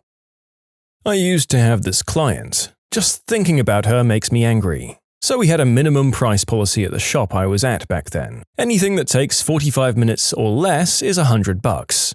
She'd come in every single week and try to fit as many Christian-related things as she could into that time frame, to the point where she just looked like she was covered in a bunch of fridge magnets. Now, I don't make very much off that $100 price tag. $50 goes to the shop, and close to $15 goes towards my material for doing the tattoo. Also, this woman was just really annoying. She imagined someday we were going to be able to tie in all these completely random images into some cohesive piece. despite the fact that she refused to do anything longer than the minimum 45-minute session. She'd constantly moan in disturbing half-pain or kind of pleasurable ways when I tattooed her. She was constantly asking me about my faith, and I'd try to dodge that since I'm an atheist. She'd also try to make unrelated symbols into Christian ones somehow. A really good example of this is when she came in for an anchor tattoo. I asked her how she wanted it colored. She wanted the metal hooks on the bottom to be blue and the cross to be orange. I asked her what she meant by the cross, and she pointed to the eye, stock, and shank of the anchor, insisting that it was a cross.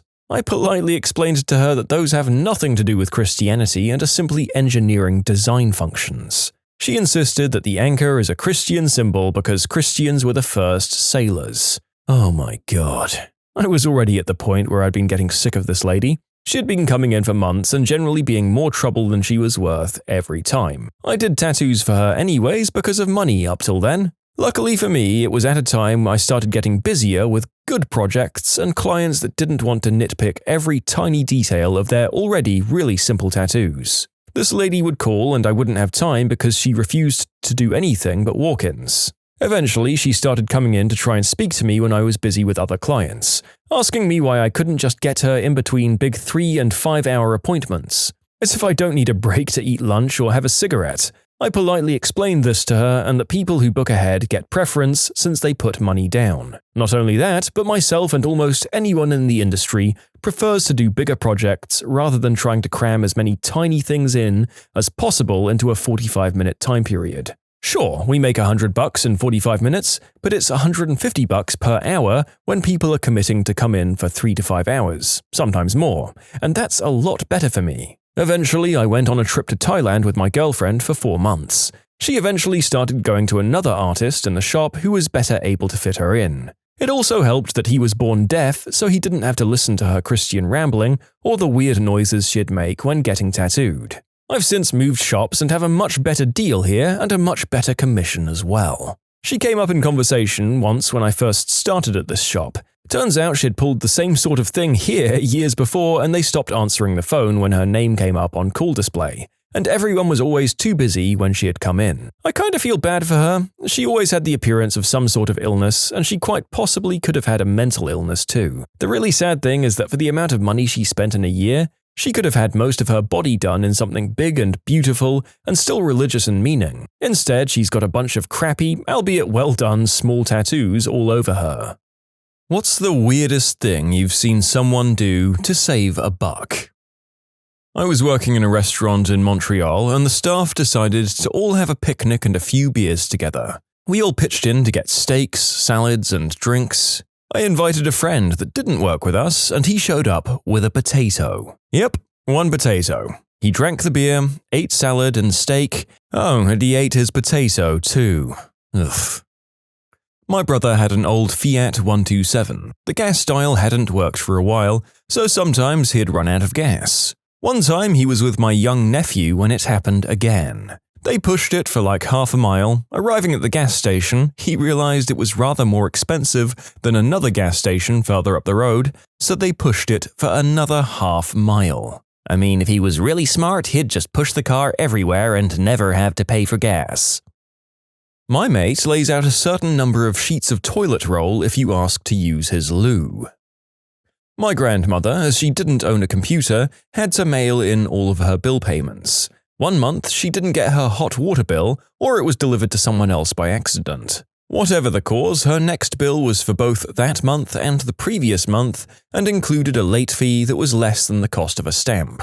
For the rest of her life, she skipped the bill 1 month and then paid both the next because she saved a few cents by just using 1 stamp instead of 2. This was a woman who had somewhere around a few $1 million in the bank when she died. I went for a meal with a group of about 6 friends. When it came time to divvy up the bill, one friend said he hadn't got cash on him, but if we all chipped in the cash for our share, he'd put it on his card. He was also very keen to ensure we all put in a decent tip. It was in the UK, so tipping is common in a restaurant but not required. Our friend went up to the bar to pay, but unfortunately for him, another member of our party went to the restroom at the same time and was surprised to notice him paying in cash. We pulled him up on this, and it turned out the stingy bastard was using our tips to cover his part of the meal. This chap has forevermore been ribbed as having short arms and deep pockets. He's trusted by no one. And rightfully mistrusted. That's an impressive level of debaggery. I hope that he was a truly entertaining guy to have around, because I'd actually be pretty annoyed about someone else trying to use me as their restaurant meal financer. My dad once took a broken fork to the aerospace company he worked for and had a highly skilled welder weld it back together. This was a cheap, crap dinner fork.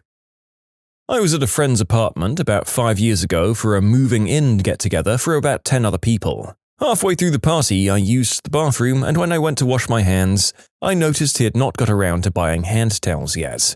Giving him some slack and understanding it was his first place, I figured I'd just grab a few squares of toilet paper and simply dab my hands with that. That's not a big deal, but the roll of toilet paper was empty, so I just dried my hands on my pants and let my friend know he needed to replace the roll. After I told him, this motherfricker walked into the bathroom, grabbed what he thought were the cleanest squares of used toilet paper from the trash can, and wrapped them around the empty roll. I don't know what the heck those squares were used for or what possessed him to do something so unsanitary and absurd, but I didn't end up staying at the party much longer to ask him why. It was very easily the cheapest, stingiest, and most disgusting thing I've witnessed in my life. I wasn't really very close to the guy who threw the party, and that basically confirmed that I wouldn't be making any attempts to further the friendship. My mum's cousin would invite us over for a barbecue and go around to each person and ask if they wanted a hamburger or a hot dog. I got the stink eye once for asking to have one of each. When it got dark out, her husband would want to do a fireworks show and asked everyone to chip in money for it. They were cheap fireworks too, or to be more accurate, some sparks danced around on the ground for a few seconds. One of their dogs was a massive jerk when it came to food. We had dessert pastries, and right as I was bringing my eclair to my mouth, this monster of a dog jumped up onto me and snatched it right out of my hands. Because of the whole one-per-person ration, I had no dessert that day. Another time, the dog attempted to eat their younger daughter's hot dog. He didn't actually get it, but several of us had witnessed that the hot dog had been licked. My cousin and her husband said that their daughter could still eat it. She was only 3 years old and she wouldn't know the difference anyway. My uncle eventually stepped up, taking the hot dog and throwing it in the trash can, leaving them the options of making one more hot dog, because we all knew there were more in the freezer, or letting their daughter starve because they were too cheap to make extra food. I think they've been less stingy since that incident, but none of us go to their barbecues anymore. I used to work as a waiter for the country club. I had a woman tell me she was done with her plate, so I cleared it off the table. When I returned to ask if they wanted dessert, she asks, "Where are my leftovers?" I calmly responded that she had no food left on her plate. Her response was, "Oh, I wanted you to box up the skin from my baked potato so I could give it to my dog." She requested to see the manager, $80 bill completely free of charge. To this day, I swear she had it planned the whole time. A school friend's dad made her bread sandwiches because he didn't want to, quote, waste money on pointless fillings when the bread would swell your stomach with water. Oh, and that sandwich fillings were part of a capitalist machine that rules us all. In college, I lived with 4 other guys and they refused to buy toilet paper. It was disgusting. They'd just crap and then hop in the shower to wash off, but never had toilet paper. Oftentimes, if they really needed to go number 2 but didn't want to go through the trouble of showering afterwards, they'd get someone else to go and get napkins from the McDonald's that was super close to us. I had my own darn toilet paper and I wasn't letting them use it up just to never replace it. I did this several times. But then one of my roommates, I guess, was like, "Frick it, I'll take one for the team." He worked at a gym, so he took a massive roll of toilet paper that goes to their public restrooms. I mean like a 16-inch diameter but 2.5-inch wide wheel of toilet paper. Cheap motherfrickers, but I guess that's college. When I was a teen, a guy who I respected a lot paid me to rake his yard. After we were done, he drove me home and on the way he stopped at a local country store to buy a soda and snack. I didn't expect him to pay for me because I had my own money now that I'd just earned raking his yard, so I put my merch on the checkout counter and then he slid his stuff beside mine like he's going to pay, except he didn't. The clerk looked to me since I had money to pay for it and he looks at me too as if to say, "Well, pay her." I was confused but paid for it. He apologized later, and I lost respect for him.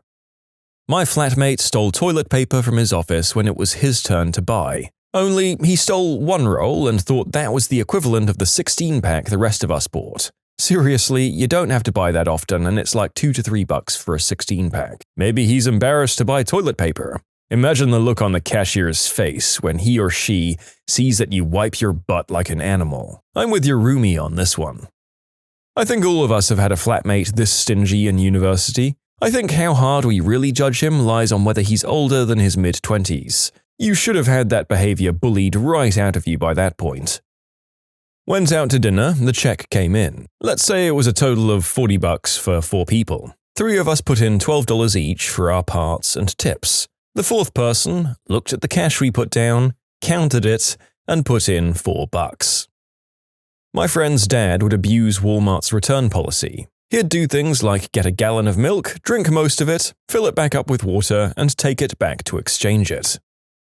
I've heard people admit they'll go to Costco for lunch and just walk around to every sample table, getting little free bites until they're full. Which is weird considering Costco sells actual lunch food at their food court for like $2, and they're giant portions too. A family friend of mine once told his parents that he was sharing his school lunches with a classmate, and that he was worried about this classmate's financial situation. His parents were concerned too. They met with the principal. Eventually, they asked their child which classmate specifically was in possible financial trouble. He named a kid from one of the wealthiest families in the country, billionaires. We think he'll probably be okay. I'm sure there's much worse than this, but my boss is a millionaire. He owns a lot of companies, is well known in his industry, and is generally a baller. He splurges on us if we've done well, always picks up the tab if we're out, doesn't put a spending cap on things like Christmas parties, but one time I had to fly from the UK to America. To save money, I had to get 4 flights instead of 1 direct one. My journey took 24 hours instead of 11, and I had to do 3 days' work in the US literally 7 hours after I landed, jet lag and all. As if that wasn't annoying enough, the flight was booked to take off at 9 a.m. That meant getting to the airport at 6 a.m. I don't live anywhere near an airport and had to travel south to London, then get across London and then travel south for another hour to the airport. The whole journey could have been done in 3 hours at a push. Due to the time of day, public transport was limited. There was one train I could get that would have allowed me to make it. Considering there would have been 6 stages to my journey, I didn't want to risk any delays that would mean me missing my flight. An old neighbor of mine was a taxi driver. I called him up, got mates rates on the journey, the taxi costing a whole £10 more than my public transport journey would have done, but taking less than a third of the time. And he threw something of a fit in front of the entire office about this, about how it was lazy, about how there were ways I could do it on public transport that would be cheaper. He didn't understand that not living in London means I'm limited to 1 train per hour and there's no 24-hour buses. If the train doesn't show up or is late, that's it. After a while, he calmed down and said it was fine to get the taxi if I didn't take any luggage. He wanted me to travel with just hand luggage. It wouldn't have been the end of the world if I didn't have to carry about 50 brochures, a ton of contracts, and loads of other crap which filled half a normal suitcase. He also said I could just wear my suit on the plane, the same suit I was going to wear for the next 3 days to save space. I was traveling for over 24 hours each way and going to the West Coast in peak summertime where temperatures were 45 degrees Celsius during the day. It was so weird to see such a generous man being so uptight about what was only about £50 worth of extra costs to make the experience remotely bearable. You can submit your own stories to be featured here on the channel. The story submission link is in the description below. And if you want to listen to some vibey music in the background, check out easymode, also linked below, and subscribe. My friend sat in his car for 3 hours on a Saturday night rather than pay a $5 cover charge. Well, my roommate, despite often bragging about how much money he's saved up and buying green herb every other day, so he's clearly got plenty to spend, uses my significant others and my toothpaste, picks up my used razors out of the trash can and uses them on himself. When it's his turn to buy toilet paper, he buys a 4-pack of the smallest, crappiest quality TP he can find. I'm pretty sure he'd buy 1 roll at a time if he could. He uses my shampoo and tries to hide it by putting water in it back up to full. When my significant other began his brewing hobby, my roommate was all for helping out in exchange for beer until he realized he was expected to chip in and help with the process. That partnership ended really quickly. He broke the toaster trying to cook hash browns in it, and I don't mean the oval-shaped ones. He tried to buy one at a crappy thrift shop and complained he had to buy a brand new one at a full price. A whopping $30. A real winner, that guy. In this video today, we're uncovering a somewhat well-known phenomenon that those who are financially well off are as often as not massive cheapskates. And half the time, it's people who are born into money, not just the ones who've accrued their wealth by scrimping and saving their whole lives. Maybe certain people just have a cheap gene that affects the rich and poor alike. I met with 3 buddies at a very nice bar and restaurant. Let's call them Bob, John, and Travis. John's been going to this place for years, and the owner is an extremely close friend of his. Because of this, we got comped drinks all night. I'm not just talking beers, but scotch, vodka, other things. Maybe about $100 worth of free booze between us. Great times, right? No. Why? Because Bob is a cheap, bloody, smelly little C-word. So we're drinking our butts off free of charge, and we're also ordering food to make up for it. Pasta, chicken, fish, the works. But Bob isn't happy because Bob doesn't want to pay for anything. So what does Bob do? He asks for the special appetizer for $10, but asks the owner to make it dinner-sized. The owner responds, "Do you mean that you want the dinner instead of the appetizer?" Duh. Alright, so we pig the frick out. We drink our butts off, Bob's wasted. We wait and wait and wait for Bob to eat a table-sized platter all by himself. Frick you, Bob. And then we get the bill. As I've noted, it's about $100 less than it should have been, and we are all thrilled. Well, we're all thrilled except for Bob, because Bob's meal is $19 instead of $10. As John reminds him that he drank his own weight in free liquor and begs him not to make a scene, Bob proceeds to go up to the owner behind the bar and throw a fricking fit about the $9 he should have saved on his special dinner-sized appetizer. The owner is stunned, John is furious, Travis hates confrontation, so Travis slinks out the door, and I'm just a wallflower. Bob slams his fist on the counter, Bob points at the chalkboard, Bob whines and whines and whines that he doesn't have the money to pay for the extra $9, though he works a really frickin' cushy job and eats out 3 times a day. He calls the owner names, he cries, he actually cries. Then he sits his bloated butt down, pitches in $10 and refuses to tip.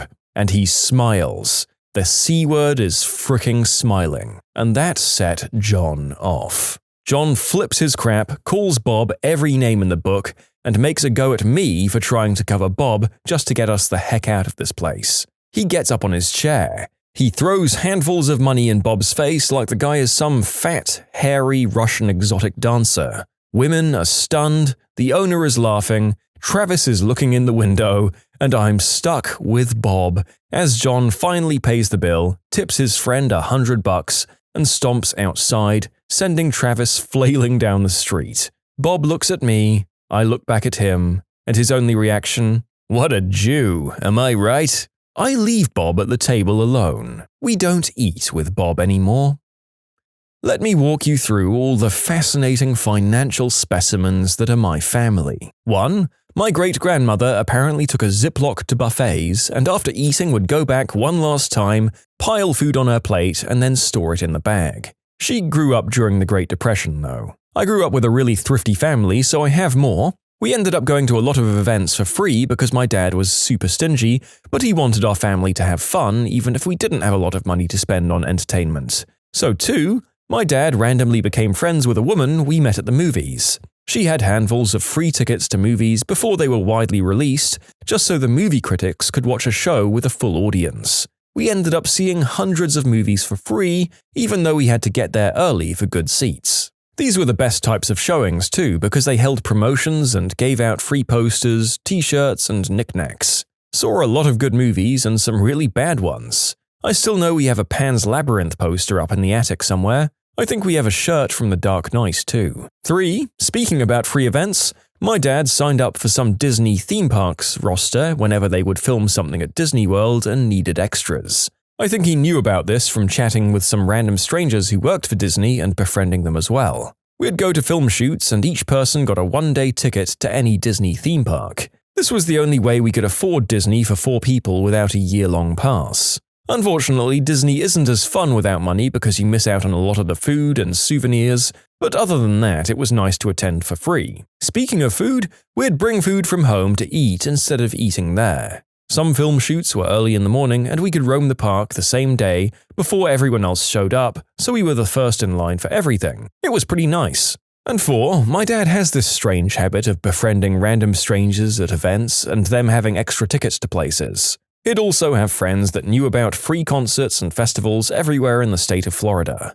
We had free tickets to see the circus twice, the knights jousting on horses dinner thing, medieval times, a lot of figure ice skating shows, so many museums, and a crapload of concerts. 5, he and my mum always entered radio contests and they were lucky enough to win a lot of them. More free concerts and some really good seats. Once saw Elton John in the first few rows. Saw Michael Bublé just when he was getting popular. Funny story, during the concert, Michael hugged my mum.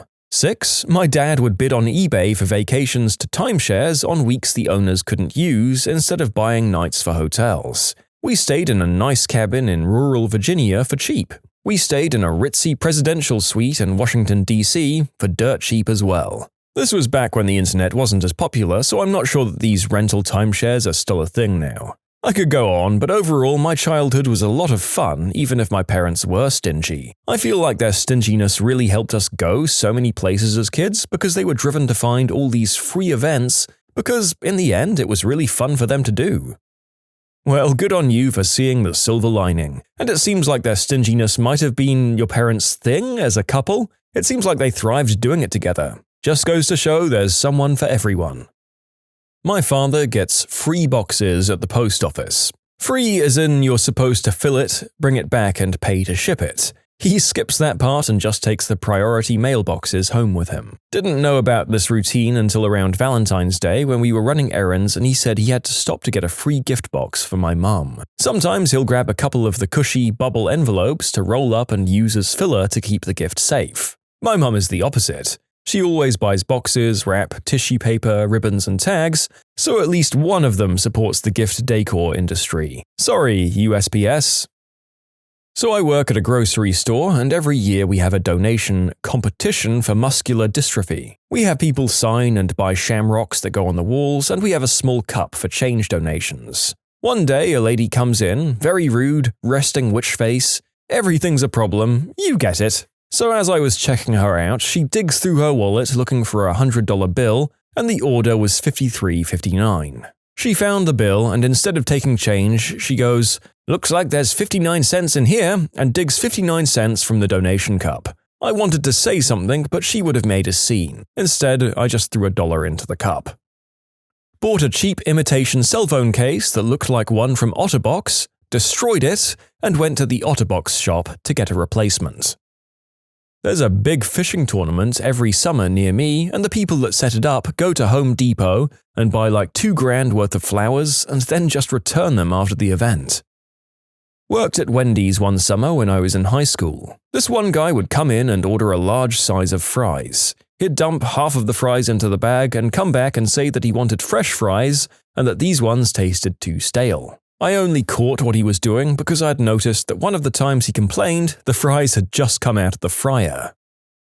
Hang out with a group of friends, about 6 to 7 people, and we decide to chip in for a large meal except for one guy, who said he's not that hungry because he just ate. When the meal arrived, we all started eating and chatting at the same time, and that guy just kept eating, and once he was done, he pretended he got a call and left us.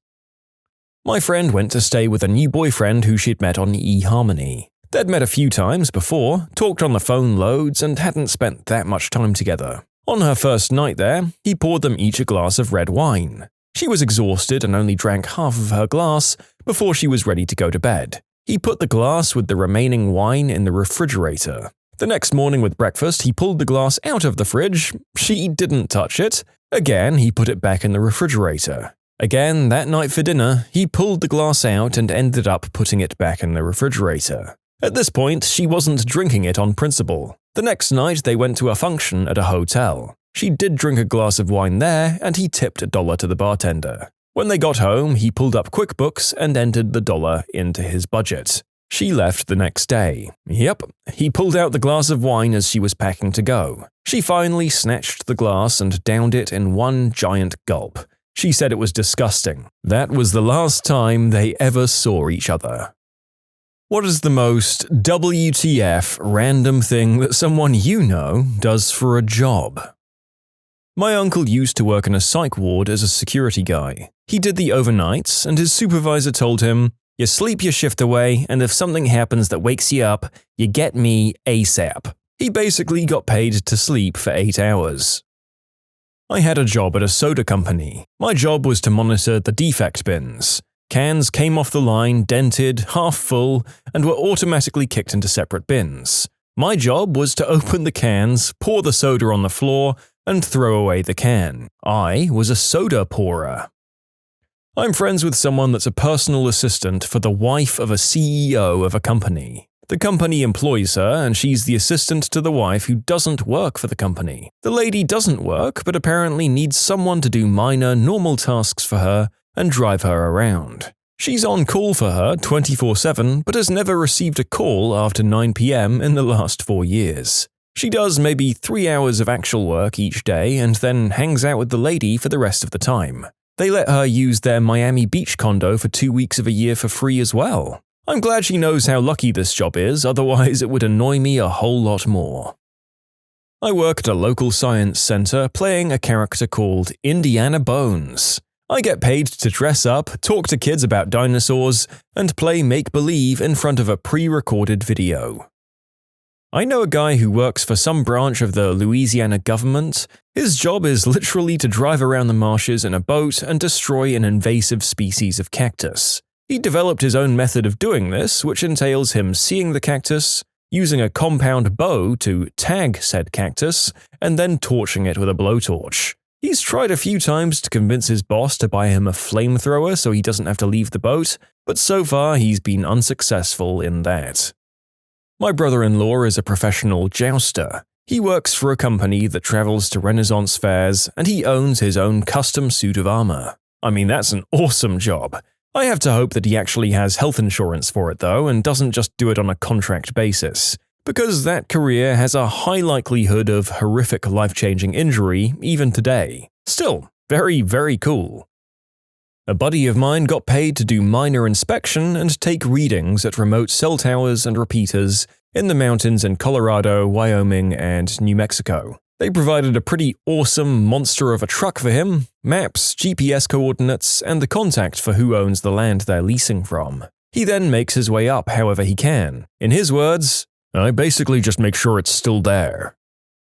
I worked a factory job for a while. There was a guy on the second shift who was a bit on the simple side and liked straightforward repetitive tasks. He was a trifle tapper. He'd stand on the production line at the point where the sealed trifles came out of the cold room and into the packing area, and with his gloved hands, he'd tap on the top of each trifle firmly to check the seal was good. We'd had some problems with the heat sealing machines. The tubs would look sealed but not be airtight, and the product would spoil in transit. It was cheaper to pay for the guy to tap away at minimum wage than it was to replace the machine, I guess, and he was happy enough.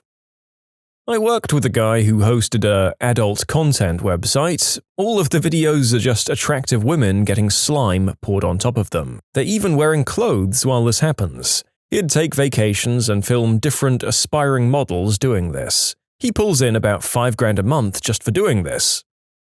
I manage a Mongolian folk metal band, and that pretty much covers my bills. So, that. It's me. I get paid to live censor various high-risk live TV and radio shows. It's only a contract or two a year, but I'm one of only 2 people in my country that can do it. My friend's full-time job is running a 2020 cricket competition. He plays in a handful of teams and basically drinks beer and plays all week. For those asking, it's in Australia, although it's actually a global competition. It's called Last Man Stands. They recently brought the Maasai Warriors team out as a fundraiser for the primary club. My friend trades Magic the Gathering cards like they're stocks, makes between $25 and $30K a year doing it. That reminds me of my Magic the Gathering days, pulling a foiled dual land from a Ravnica booster pack. Some fat kid with a rolly backpack offered me $40 for it. Frick yeah! I turned around and brought another booster pack and pulled a different foiled dual land. Fat kid begrudgingly bought that one for $40 as well. I hear the sirens call. I must resist. My friend rubs lotion on her feet and streams that on the internet. People are weird. One of my mates genuinely shovels number 2 for a living and loves it. Says the pay is proper healthy too for what he describes as a job where the only qualifications required are 2 functioning arms. I had a friend who wrote adult film reviews for a living. The actors were beautiful, but I didn't really believe the storyline. What teacher would be so flippant about his career not to lock the door of the classroom before doing the deed with 2 of his students at once? What school uniform policy requires such short skirts and allows, nay, encourages that level of chest on display? Also, the quadratic formula was written on the chalkboard, even though this was an English class. 3 stars. Importing cheap furniture from India, painting them in a way that looks Indian to Europeans, but nobody in India would call Indian, and then selling that for a crap ton of money. A friend of mine dropped out of art college to do it. I know a guy who did this with rugs from the Middle East. He was in the army, and while overseas, I can't remember the country, he would buy these things for maybe a couple of hundred on a high end, bring them here, and they'd sell for thousands of dollars. He has a couple of rugs that sold for more than 10 grand. So he takes that money and buys a few $1,000s worth of rugs, instead of like $300, buys a crap ton, sends them home, and his wife sells them while he's spraying bullets. Comes home, and he's now retired at like 40 years old. I used to have a job where I'd scan women's chests into a computer all day, every day, digitizing a mammography film storage library. It was way less interesting than it sounds.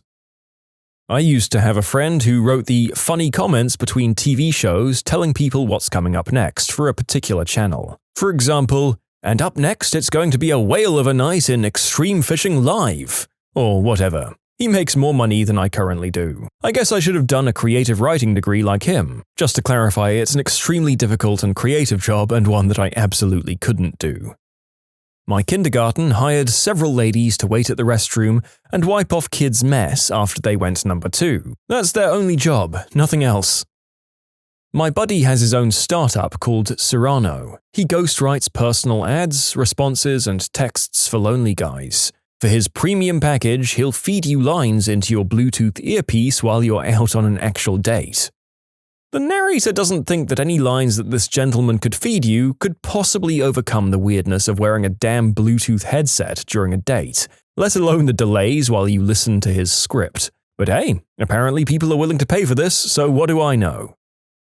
I drive around and set up and take down bouncy castles all day. I meet some characters, to say the least.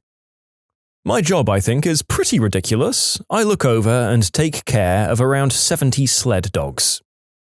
My best friend has been, quote, unemployed for about the last year, but he makes more money than I do selling Magic the Gathering cards like playing the stock market. He buys low and then sells the cards once they've jumped up in value, and he's started like a self-help clan in Clash of Clans. He streams 5 nights a week and will do one-on-one help with building bases and critiquing attacks that people in the clan send him. His system is that for a $10 donation on Twitch, he'll do 2 10-minute critiques, either of your base or your attack, and make suggestions. He does this for hours every day and makes really good money. A friend of mine makes puppets and masks for theaters. A friend's husband used to scrub the turtle shells at a local marine rehab center.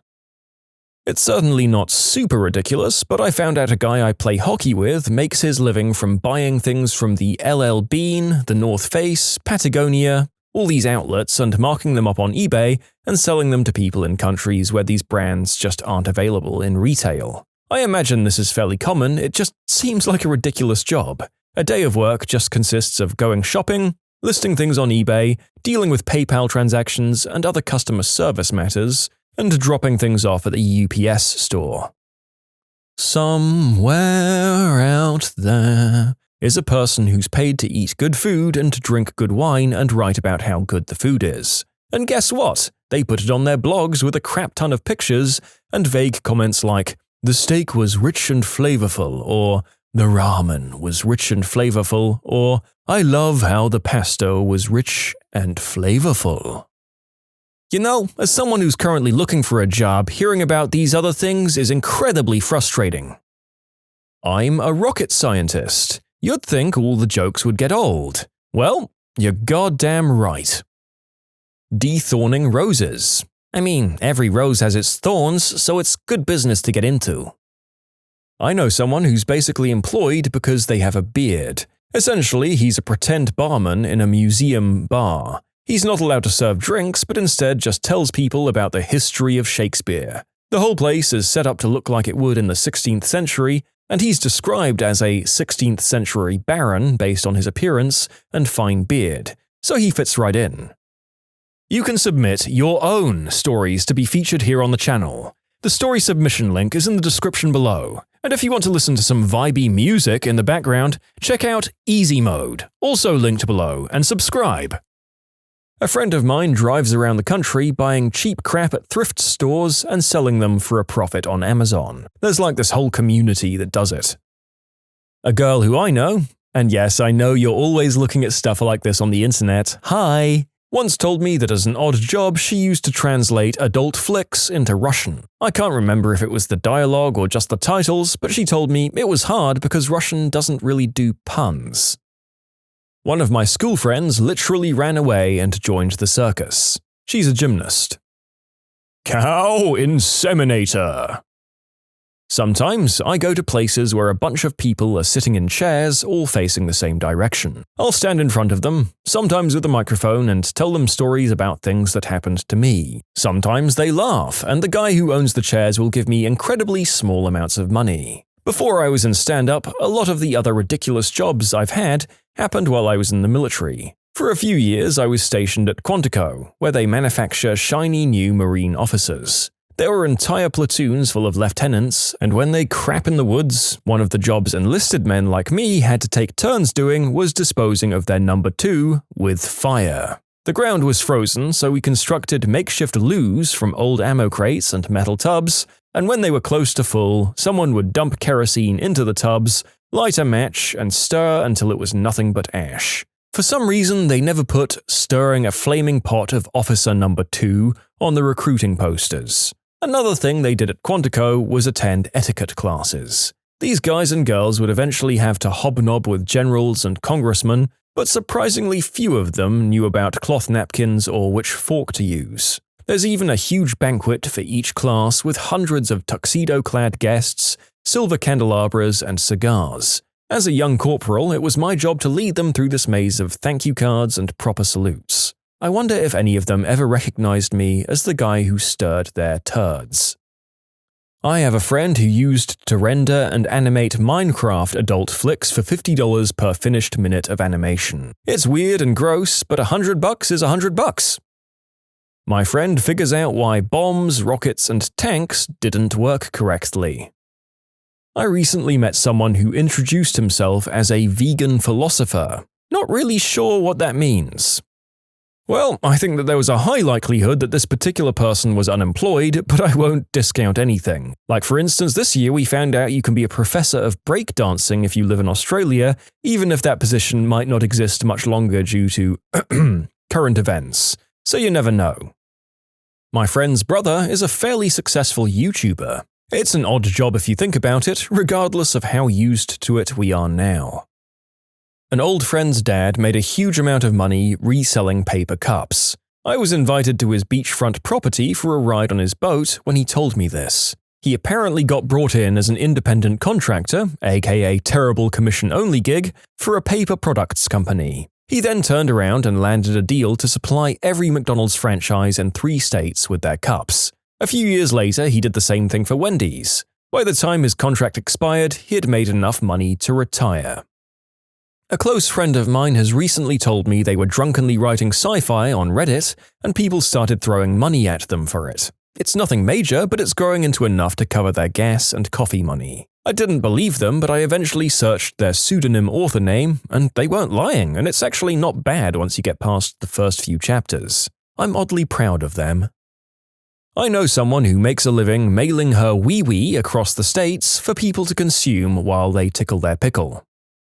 I'm currently on my way to becoming a doctor of robots. In the meantime, I teach robots to put children through rehab. Got a buddy who quit his job to paint styrofoam. We worked at the same place, and now he makes a lot more than me. Okay, I'll be less cryptic. He makes custom terrain for miniature games. Painting styrofoam is a bit of a simplification, but it's the best way to describe his job with brevity. I used to have a roommate who worked at an assisted living facility. The ridiculous part was she would work 40-hour weeks over the course of 2 days. She'd leave Friday evening for work straight through and take a sleep break Saturday evening, then work the rest of her shift until coming home late Sunday evening. Turns out good assistants are worth their weight in gold. My sister lives in assisted accommodation and their helpers are the nicest, sweetest people. Feels good knowing that they're there should something happen, although she lives by herself in a little flat in the building. My friend builds Lego things straight out of the box for display. Almost related, but so many office jobs of people I know could be replaced with a really easy Excel macro. It seems ridiculous to me. Shh, my job mostly exists because people can't seem to grasp that Excel is not just a fancy table maker. Adult material historian. Big deal, I do that too, but I don't get paid for it and my hard drive is almost full. I know someone who works for a company that looks after some UK properties of super wealthy Arabs. They charge a fortune to make sure the property is in order so that if someone in the family wants to use it, it's ready. This is generally for 2 weeks of the year, and sometimes whole years can go past with nobody using them. Her job is to manage the stuff that is subcontracted out to local gardeners and cleaners. A fraternity buddy of mine works on super yachts across the world. Started as a deckhand and is moving up the ladder. He gets paid well, travels to over 150 countries now, and is getting paid on Instagram due to the locations he's been to. I'm jealous of his life, but maybe that's because I'm currently looking outside to snow on April 7th from an office cubicle. Research to determine how alcohol and various illegal substances affect the decision-making of primates. Basically, he gets monkeys drunk or high. Panda hugging. You get paid to hug pandas for about 7 hours a day for about 24 grand a year. I can't even imagine. Whatever Kim Kardashian does. I knew of a guy once that was an adult flick promo editor. He'd often get sent clips and was told to take out the naughty bits for TV airing purposes. My friend is the token white guy at some company in China. He's about 6'4" with a giant well-kept beard. I have no clue what the company does, but my friend sits in on all these meetings and nods a lot during them. There's a couple who live in the same building as me. He's a parkour instructor and she's a trapeze artist. Talk about your power couples. He doesn't do it anymore, but a guy I worked with was a AIM assistant on a stud farm. Dear viewers, I'm going to be completely frank with you. That submission was very different before I edited substantial parts of it to be appropriate for YouTube. Possibly the most I've worked for one tiny sentence ever. Now you know. I have a friend who dissolves dead bodies for the county he lives in. When the deceased doesn't have anyone to pay for a funeral or family to be present, the county will just dissolve the dead bodies in acid, after cutting them into smaller, more manageable pieces. He also cuts the bodies because synergy is a thing. There is no way that chopping up a human and dissolving them in acid, then dealing with acid human goop is less expensive or simple than simple cremation. I know a friend whose profession is referred to as a penetration tester. Basically, he gets hired to hack websites as a security test. I don't know if this is really ridiculous. My friend is an Imagineer for Disney. She works on developing new Disney movies and helps create new characters. My aunt sells vegan and gluten-free vending machines. She's also a part-time crystal healer and Reiki master, and Trump supporter. There's a not-so-close friend of mine who works as a pig manual servicer. A pigwinker if you replace the I with an A. It's apparently his official job title. I think he sells the splooge or something. I really don't want to ask. My friend works for the city operating a drawbridge. He sits in a control room, which has a bed, a couch and a TV, for 12 hours at a time and waits for boats to come. When they do, about 3 times a week, he gets up from what he's doing and hits the big red button which lifts the bridge. When it passes, he hits the button again, and it goes down. I asked him once what his busiest day was. 4 boats. 4 fricking boats. I met a guy at a bar whose entire job was engineering the dimples on golf balls. All he did all day was look at balls, which cracked drunk me up quite a bit. My dumb, idiot, deadbeat, substance-using dad traps fricking pigeons for a living. He used to be a used cars salesman. I write adult magazines. I know a guy that just draws with chocolate on plates all day. That's pretty ridiculous. The guy is me. I like my job, but I think it's absurd how much people pay me for fancy chocolate stuff. Guy I went to school with owns a food-grade mushroom farm, and from what I can tell, he's doing exceedingly well at it. Seriously though, if there was ever 2 people you'd look at and say, that guy is going to own a mushroom farm one day, it would be him and his wife. He found his calling and enjoys what he does. I drive around to doctors' offices to copy medical records. Not get them emailed, mind you. I can't because the systems still can't give a complete medical record. Drive around all day copying records. Green herb quality tester in Colorado. A friend of mine lives, well, I might add, solely from gambling on sports. Selling AdvoCare, essential oils, Thrive, or any of those other pyramid scheme materials on Facebook. My cousin used to get paid to dress up like a clown and let tourists shoot paintballs at him in New York City. I bait fishhooks for rich people at a local country club. The first couple of years I didn't get paid much because I was just an apprentice baiter, but after a while I was promoted to master... baiter. I hate the person who submitted that.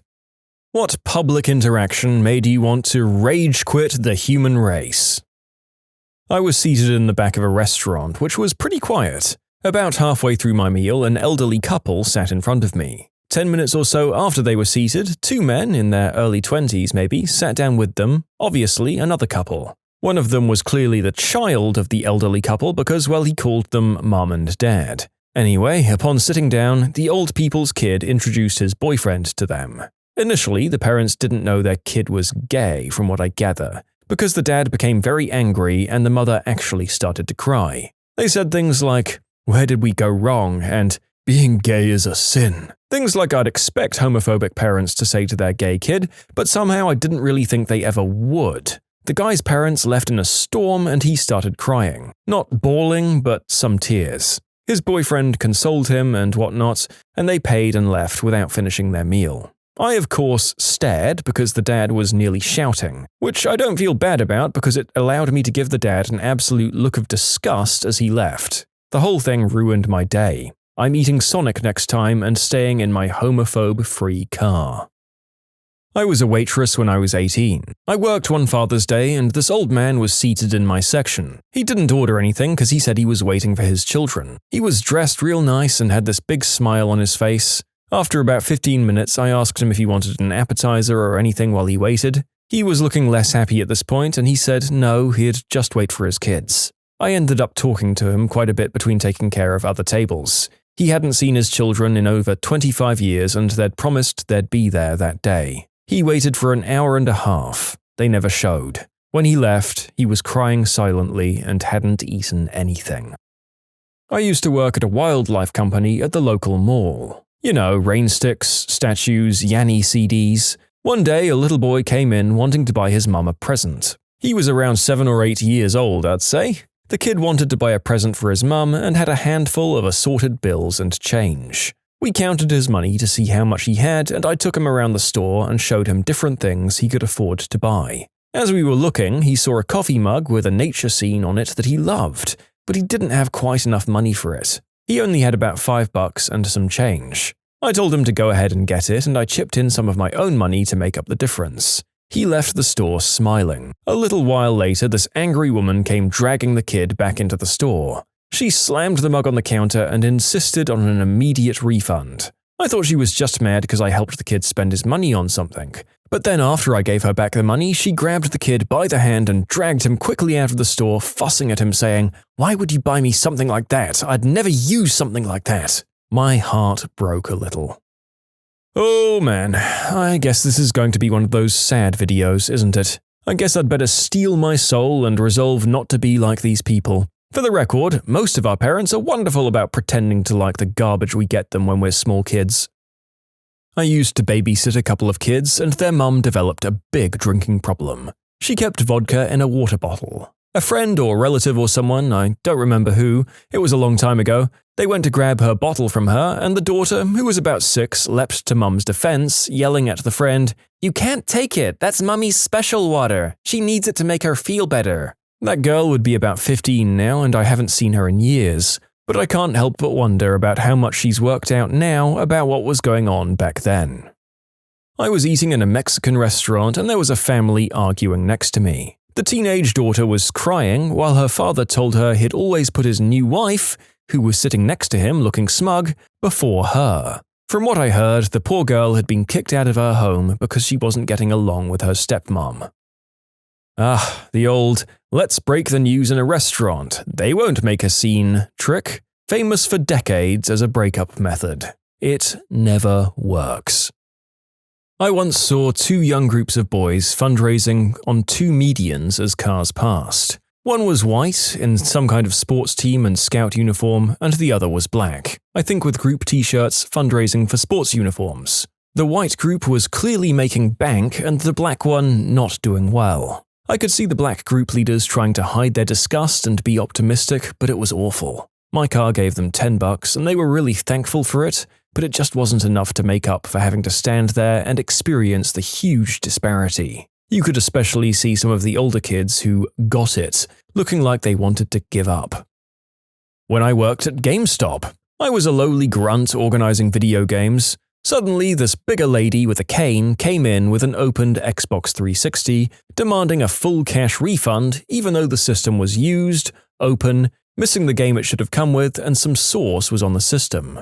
GameStop's policy is, if you open it, it's yours. Turns out her son had stolen her disability money that they rely on for food and rent, came to the mall and used all of it on the video game system. She was at the point of tears because we couldn't help her. Meanwhile, her son kept grabbing different games and was adding them to the counter, demanding that we ring them out for him because she was paying. The look on her face was incredibly sad, like her soul had been snatched away. My manager ended up giving her an 80% refund even though they'd kept the system for more than 2 months. As she walked out of the store dragging her bawling 12-year-old with her walking condition, it was painful to watch.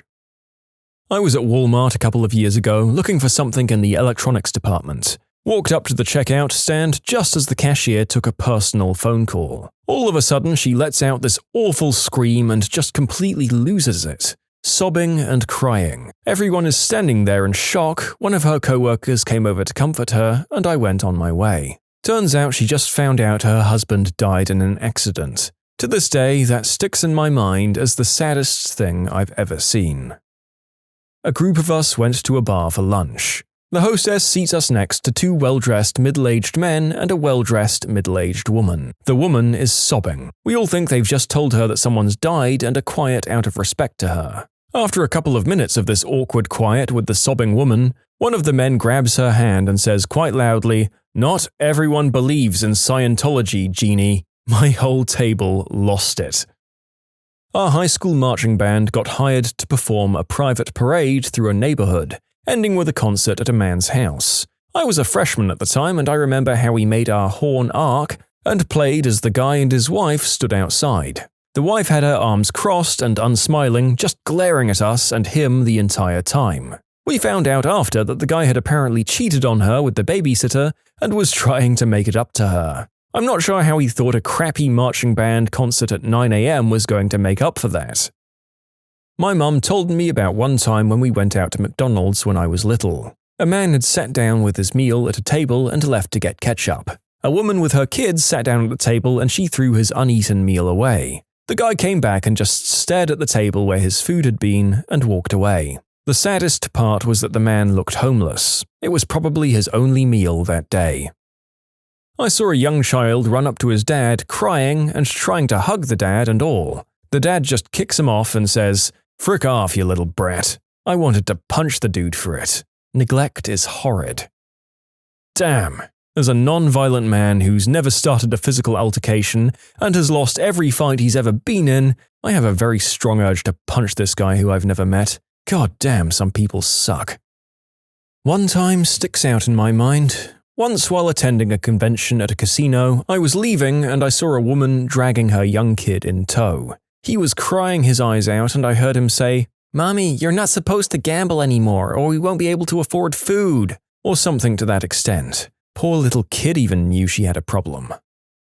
School talent show, a young woman who was very shy had managed to get up the courage to sing a song. I can't remember the song, but it was a big one. She didn't have the voice for it and she lost the audience about 20 seconds in, whilst people started laughing and shouting things. They closed the curtain on her in the middle of her performance. I saw a first grader pee his pants on a field trip because his teacher wouldn't let him go to the bathroom. He then told everyone that he spilled his cereal on himself that morning and it was still wet. That first grader was me. I worked in a lumberyard here a long time ago. This man came in with his son and the kid had ratty clothes on, looked like his dad had just made him work all the time. The kid was about 10 years old. His shoes had holes in them and he just wasn't looking like he was well taken care of. So the radio was on and it was near Christmas and the kid asked about Santa because there was Christmas music on. The dad turns to the kid and says, "I frickin' killed Santa Claus, so don't worry about it." The kid at that point looked like he'd taken on all he could and started crying, and his dad told him not to cry like a woman and made him keep helping load his truck. The father even asked me not to help load anything because his son needed help learning to be a man. Just because some people might be interested like I was, if they were wondering if I did anything, because it looks like the kid was maybe in deep trouble at home or something, I copied the guy's invoice from the computer, and since he comes in a lot, I asked my boss if he'd seen the guy do this stuff before. It turns out he's part of this weird cult here in Wisconsin. You can submit your own stories to be featured here on the channel. The story submission link is in the description below. And if you want to listen to some vibey music in the background, check out easymode, also linked below, and subscribe. Tina was one of those horse girls. Every school has one, socially inept but a bit too in love with horses. Sad to say, even the kindest of kids began to make fun of her when she started to wear a saddle to school. One day in geography, the door burst open suddenly. It was Horse Girl's dad. He grabbed her by the hair and proceeded to scream the hell out of her. She did nothing but silently weep and stroke her plastic pony's hair. Turns out he was angry because she was learning about different countries in school. Police were called and she was escorted out. We never saw her again. Even us idiot 7th graders realized that her horse obsession was an escape from her awful father. We made things worse and we never had the chance to apologize. I don't know if she's dead or alive, or if alive, whether she's able to have anything approaching a fruitful life. One of my jobs is at a liquor store. This woman and her young 9-ish-year-old daughter used to come in almost every day. The woman always had some sob story about not having enough money, but always had $6 for her 3 tall cans of Bud Light. The daughter usually had enough for a piece of candy too. One day they came in and the kid was paying in nickels and dimes as usual and could only afford 2 beers. The daughter was short on her candy money, so I gave her 35 cents or whatever so she could afford her candy bar. Mum comes up to the counter as I'm ringing the kid up, immediately snatches the girl's money and uses it to buy her 3rd beer. She frickin' stole the money I gave to the kid to buy candy to buy herself another frickin' tall can. The poor kid sucked it up like it was nothing. I assume it was pretty much par for the course in her family. I normally don't approve of violence against women, but I wanted to deck the mum. We had other customers in the store and I didn't want to cause a confrontation in front of the kid, so I let it pass. The next day, Mum comes in alone and I let her have it with both barrels. Refused her service, chewed her out for stealing from her daughter and myself, told her to never come back. I normally don't call customers alky C-words either, but this time I made an exception.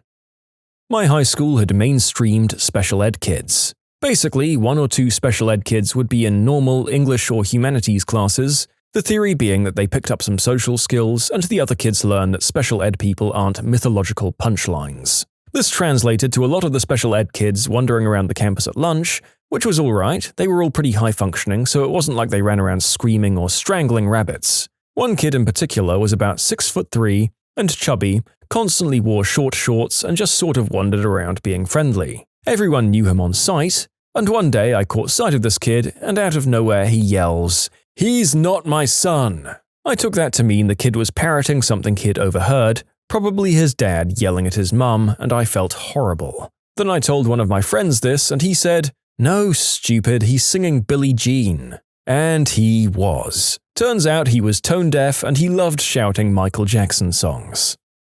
Okay, I know this may be cheating out of the subject matter a little bit, but come on, you can't blame the narrator for needing a break for some of the truly heartbreaking stuff. Okay, back into it, I guess. My husband's grandmother had just been placed in a nursing home around the time I'd first met her. One day we went with his parents to visit her. I was doing the awkward linger at the back, not knowing where to be or what to say, when the super old lady looks me dead in the eye and says, "I just want to go home." Her voice was tiny and her soul sounded so tired. I feel like part of me died that afternoon, because all I could offer her was a shock-induced, pursed lips smile. Those onions catch up with me every now and again. I was riding the commuter rail back home from work one night. It was pretty late, so the train was crowded and I could hear people speaking at the other end of the car. What looked to be a husband, wife, and 4 or 5 children, all younger than 12, were sat down with the dad talking to the fare collector. On this train, passengers have the option to pay in cash aboard the train.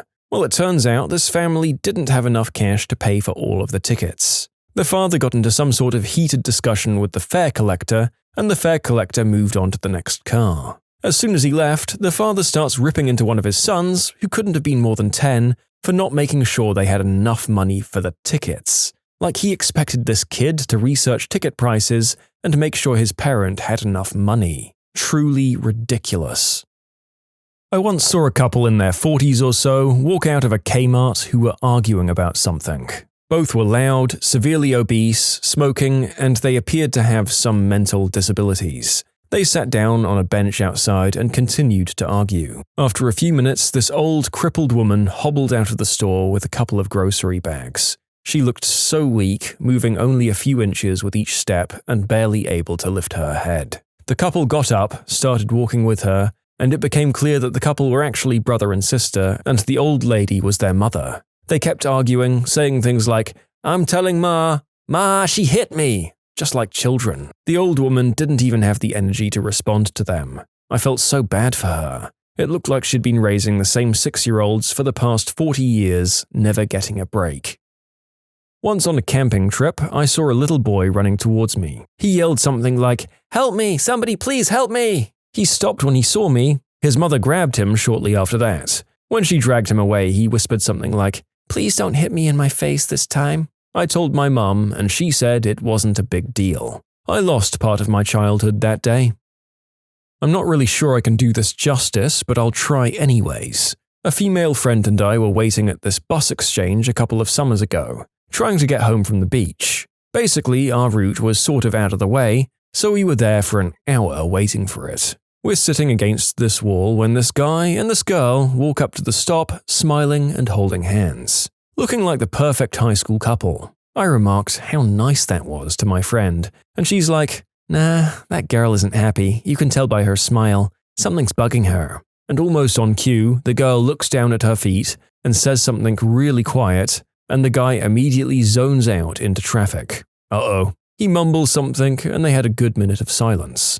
Then she looks at him, super sad, and they had a closure hug, expressing the harsh finality of it, I guess. Then as they separated, his hand slowly left her arm and she got on the bus. He turned in our direction, walking down the street, head down, with one of the most pained looks I've ever seen in my life. Not like open grief that people who have someone in their life die have, but the guy looked numb, like an empty husk or something.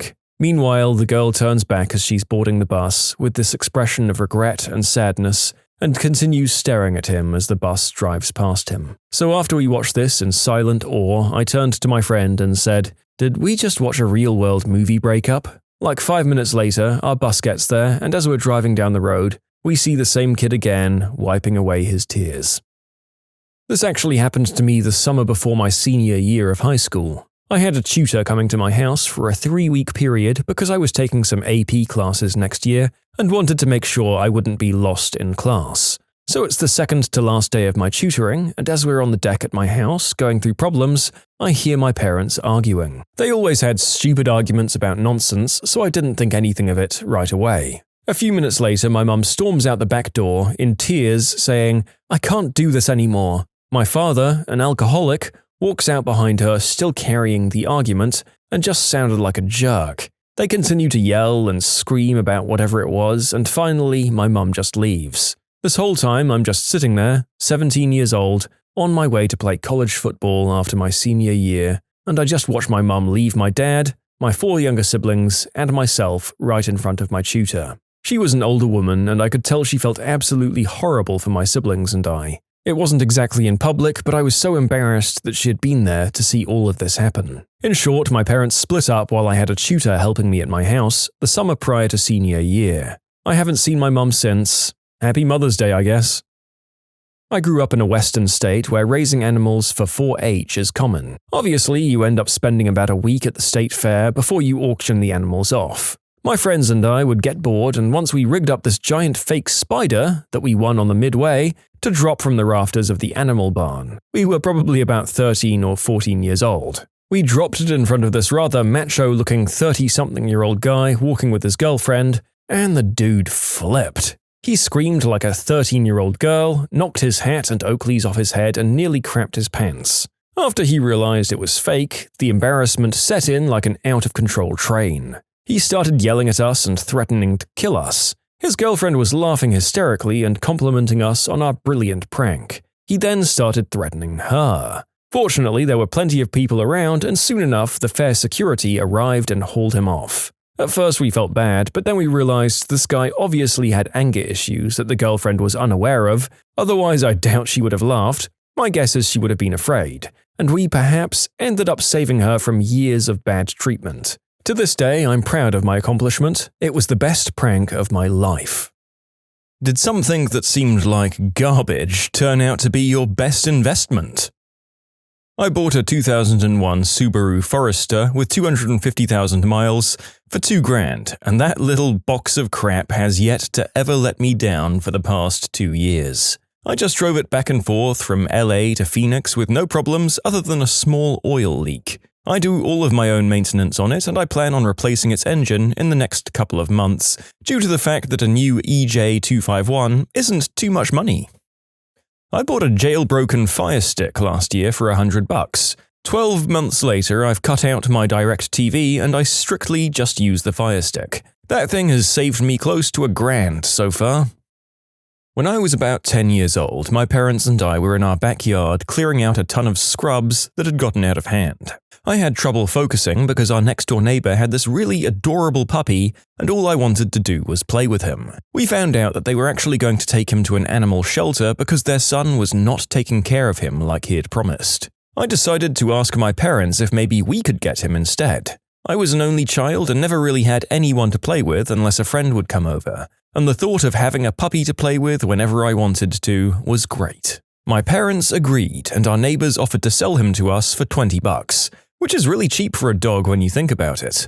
I had that saved up and immediately agreed and promised I'd care for him and love him forever. So he became my puppy, my brother, and after a few days of debating, I named him Snoopy. Snoopy became my closest friend. He made me laugh, played with me, and would just hang out and watch TV with me. He was always there for me, especially through some tough times in my life where I was extremely self-destructive. He saved me from myself. He was there at my side through tough breakups where all I ever wanted to do was lay in bed. He was an amazing friend. He was there to see me graduate 8th grade, high school, and college. I hoped he'd be there on the day I got married and maybe around for some time when I had kids, but unfortunately, as much as we wish for things, sometimes they just don't happen. He died 4 years ago after being by my side for almost 17 years. That little ball of fur we bought for $20 made such a huge impact on my life, bringing me years of happiness, friendship, and love. Definitely the best cheap purchase I've ever made. Damn it, this was meant to be a thread of miraculous purchases, not something that makes YouTube narrators cry. I guess this one is both. Rest in peace, Snoopy, you wonderful pooch. A cat toy that is literally just a feather on the end of a stick. It was only $1, but my cat gets hours of entertainment from it. Went camping and forgot knives for food prep. Went to local grocery store and bought a package of 3 cheap, no-name, plastic handle paring knives, different sizes. They were the best knives in the history of the planet. They're still my main knives years later. The best barbecue I've ever owned was a $20 Walmart grill that my dad bought for camping. Both him and I have searched for this particular type of barbecue since then and we just can't find it. Must have been a limited run with poor sales. It was a charcoal grill and the circular part that held the coals spun up and down along the central post. Most precise temperature control I've ever had while grilling. When my dad moved out following the divorce, he let me keep it. Then one of my college roommates threw it out because he didn't like it or something. Ugh. Okay, so keep in mind that cheap is a relative term.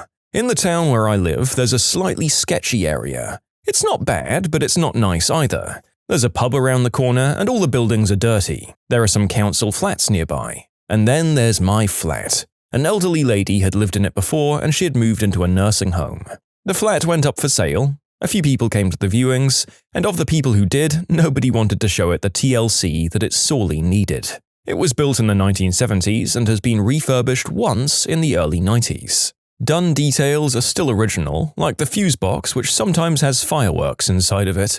The floors were covered with an awful carpet the color of a rotting peach. The windows were dirty and covered with greasy blinds. It was a piece of work. I got it for cheap, way below my budget. And I spent several weeks doing it up on evenings and weekends. I ripped down grimy old wallpaper and tore up the carpet. I painted the walls and got rid of the blinds. I contracted someone to do the bathroom and floors for me. Now it's a mid-century modern flat type with a touch of Scandinavian minimalism. It was a sketchy, kinda cheap buy, but definitely my best one to date. In short, TLC turns sketchy to great. December 2012. Being out of Chicago, I bought a concert ticket through Craigslist out of Los Angeles for a one-night jazz concert hosted by none other than Tenacious D. After I paid through PayPal, the guy says he'd contact the venue to confirm the transfer. I bought my plane ticket and hotel room on good faith that this would work. I fly down the night before, go to Sunset Boulevard and get my room. The day of, I wait from 12 p.m. to 4 outside the venue by myself. I see at some point people loading equipment into the venue. I walk in through the side door, sit down at a random table for a bit, and end up talking with the production manager for the duo for a bit. I was told by him that hanging out was okay, but I'd be kicked out at 6 before rehearsal. 6 p.m. rolls around and I exit to get back in line. At this point, I'm now at the back of a 20-person line. An old lady proceeds to walk up to wait in line behind me. She's definitely not the age demographic for a Tenacious D concert. She proceeded to talk with me. "What time does the venue open? I'm supposed to be inside already." I tell her 8 p.m. Being that we're at a jazz club, I think maybe she's here for the wrong show. I ask her who she's here to see tonight. She says, "My son and daughter are playing here tonight." I respond, "Well, who's your son and daughter?" "Oh, my daughter," I can't remember her name, "and my son Jack." "Oh, right, let's get you inside." She holds my shoulder with one hand, cane in the other, and I bring her to the front door and knock real hard. The bouncer opens the door and I say, "I'm here with Jack's mom and I need to get her inside." "All right, second booth on the right." We walk in, I get halfway to her assigned seat, and an older gentleman meets me halfway and takes her the rest of the way to her seat. He comes back, thanks me, and talks with me for another 20 minutes while rehearsal's going on. Turns out it's Jack Black's stepdad. Rehearsal wraps up and he asks me if I want to meet his stepson. Heck yeah, I do. To wrap up the story, I get to meet Jables, Rage Cage, Cones, the electric guitarist, Spike, the bass, Brooks, the drummer. They all sign my vinyl collection, including OG, POD, ROTF, Jazz, and the Brutal Legend vinyl sleeve, and I got my pictures with all of my heroes. I then stand up in front row to the greatest jazz concert ever, sitting next to Billy Zane, the evil bald guy from the Titanic movie. To be honest, I don't even know if my Craigslist ticket purchase was legit or real, but I still got to see the show, meet my heroes face to face, and have this epic story to tell. Sometimes just walking into a place like you belong there can just work. In this case, under the guise of Jack Black's mom's caretaker. Not sure what you paid for the ticket, but it sounds like it was 1,000,000 times more than worth it in any case. $5 for a pack of 2 pairs of earbuds from Amazon. They were the best I've ever used. One lasted me a whole school year, the others I gave to a friend.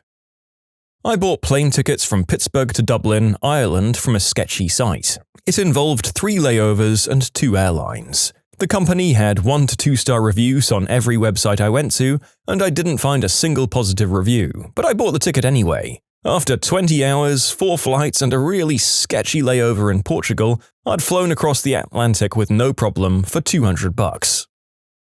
A picture frame I got from the dollar store. People keep telling me how fancy it looks. I got my wedding dress for $250 offline. It's quality and fits like a glove. I financed a $400 mattress from a furniture store and it wasn't very comfortable, plus serious buyer's remorse. I returned it 30 days for a full refund and decided to take a chance on a $400 mattress from Amazon. One of the best purchases I've ever made. Super comfortable and far cheaper than the equivalent store mattresses. $70 ring from JCPenney's. Wife for 22 years and counting. That's $3.18 per year. Really good investment. Of course, she throws it at me from time to time, but a $70 ring doesn't do too much damage. Plus, she throws like a girl, so there's that. $1,300 for a salvage title. I found a 22-year-old Honda motorcycle. Owned it for 10 years and all I ever had to do was tires, brakes, oil changes, and scheduled maintenance. Never had an issue with that wonderful bike. Netflix stock quite a while ago when mailing DVDs was their main business model. In 2006, I purchased a home that was never gutted after Hurricane Katrina. Had lots of water in it for way too long and about 2 feet of muck, but the house only cost me $16,000. I put $50,000 in parts into it and did 90% of the work myself. After 12 months, I rented it for $1,800 a month. After a few years, I sold it for over $300,000. That was a lot of fun for 22-year-old me. A hamster. $30. I bought him on a whim when I was in a dark place and I fell in love instantly. It only took me a few hours and he was accepting food from my hand. By the 3rd day, he sat on my hand for the first time.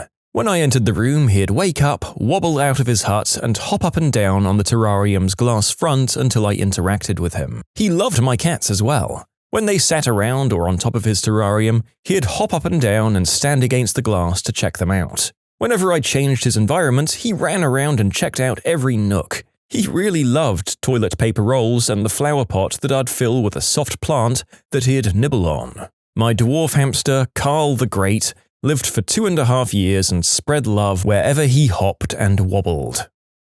Any harbor freight tool. If used properly, at minimum you get your money's worth. At best, your $20 torque wrench has earned you a few $1,000s worth of work and saved repair bills by doing your own work. Big Bear Claw Back Scratcher. I bought a $6,300 tiny house trailer from a MAGA guy out of state who said he'd take guns or cash and had a bunch of barking dogs. A little fixing up and it's been the home for a homeless transgender youth for 4 months now. You can submit your own stories to be featured here on the channel. The story submission link is in the description below. And if you want to listen to some vibey music in the background, check out easymode, also linked below, and subscribe. Birth control pills from an online international pharmacy. I know that there are some people on the internet that will make blissfully unaware recommendations, but there are many, many women who do not have easy access in the US. When I lived in South Carolina, Planned Parenthood was a 2-hour drive and county health services meant a 3-month wait for an appointment. If you could wait 3 months, the day of your appointment you'd still wait hours to see the doctor. The doctor would perform a brutal and cold, stabby pap smear. This would then be followed by bullying. He would not prescribe birth control pills, but would try to coerce women into Depo-Provera or Norplant. I'm so happy that I took a chance on the $3 a month pills that Indian pharmacy sent me. They worked just fine for the 15 years I lacked access. A cheap bargain bin dollar store Johnny. It didn't work, but now I have the most beautiful 3-year-old daughter because my protection failed. I don't know if this counts, as the product was expensive, but hey-ho, it's an interesting story. Me and my friend were chilling in a mall when one of those beauty salesmen approached us. His salesmanship was so relentless that me and my friend both ended up buying the bare minimum each so he could leave us alone. He kept lowering the price and we both ended up spending 48 Great British pounds, which is a lot of money for a skincare product. We still chalk it up to us being on green herb and not firm enough with our answer. Anyway, a month goes by and I remember the mistake and decide to Google the product. Turns out a lot of old rich people really liked its apparent anti-aging properties and was listed on eBay for around double the price at its cheapest. I quickly list it at the going price and it's bought for a whopping £115, including the postage. Funnily enough, my friend had decided to open his bottle the second we got back from the mall to make the most of his purchase. He flipped when I told him the going price, and even more so when I sold mine. I bought $20 army cargo pants from the military surplus store. The pros? Same material and double need as Carhartts that were twice the cost. Super rugged and don't care about stains. They're my work pants, plus they're camo. They're roomy, comfortable, designed to fit you even if they're not exactly your size. There's more storage space than your mum's Kia. They're made in the US, not by oppressive labor overseas. Plus, they support a locally owned shop. And the cons? Well, my wife won't be seen in public with me wearing them. Melamine sponges from China. I hated having to buy a small pack of Mr. Clean magic erasers so often, so I tried to find them in bulk. I call them Mr. Wee's magic erasers because it came from a Mr. Wee. Pair of $11 ankle boots from Walmart. They actually fit, which is amazing in itself because I have freaky feet that don't fit most women's shoes. They're so comfy, they looked cute with any and all pants and lasted for several years. I still miss those damn boots years later. I bought a random guy a beer at a dive bar. 7 years later and we're married with a kid. Pretty solid investment. Counterfeit Dr. Dre Beats pills for $5 in Cambodia. 25 years ago, I bought this cool, long-sleeved, tie-dye t-shirt at the thrift store for 25 cents. I still have it and finally just downgraded it to an around-the-house shirt because of the holes around its collar. I was lured into a ghetto housing area by the prospect of a $40 Surface Pro 2017. People approached me with weapons and I was like, oh god, I'm going to die. Then a man walked in between them and said, are you the buyer? I said yes and paid for the computer and he said, sorry, they thought you were here to harm me. I left and now I'm here. To be fair, a lot of us would go into highly suspect locales to get a Surface Pro for that much. I'm about to buy a new one for my remote recording jobs and the cost is making me very, very sad indeed. I honestly think I'd walk into an active war zone for a Surface Pro for $40. A body pillow. When I had major abdominal surgery, finding a sleeping position was hard. This really helped as it took the pressure off my front. Just a couple of weeks ago, I saw a flat-screen TV for $40 at a thrift shop. Or it might have been a computer monitor, I'm not sure. From corner to corner, it's about as long as my elbow to my fingertips. It had a PC input, all the video inputs, 2 HDMI inputs, some USB inputs, cable input, the whole works. So immediately I wasn't sure if it was too good to be true. It turned on and all of the buttons worked, but there was no remote. Also, I was told there were no returns, only exchanges. Well, I went ahead and bought it anyway and it worked like a dream. I finally have something I can bring with me when I make my next move. I can change the volume and input with the side buttons, so that's basically all I need. One day I might get a universal remote so I can change the brightness, but I'm basically set.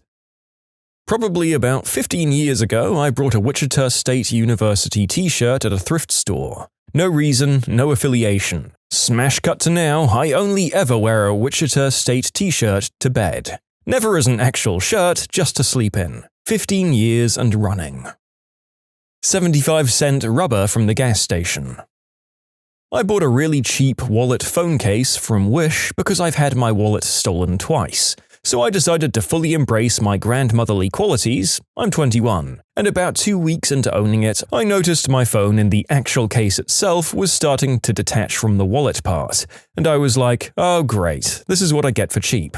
And it turns out it's meant to come apart. My phone case is a magnet. Now I just stick it to anything metal and take photos or watch TV. Sticking it to my washer to watch Netflix has been a game changer. I highly recommend getting a magnetic phone case.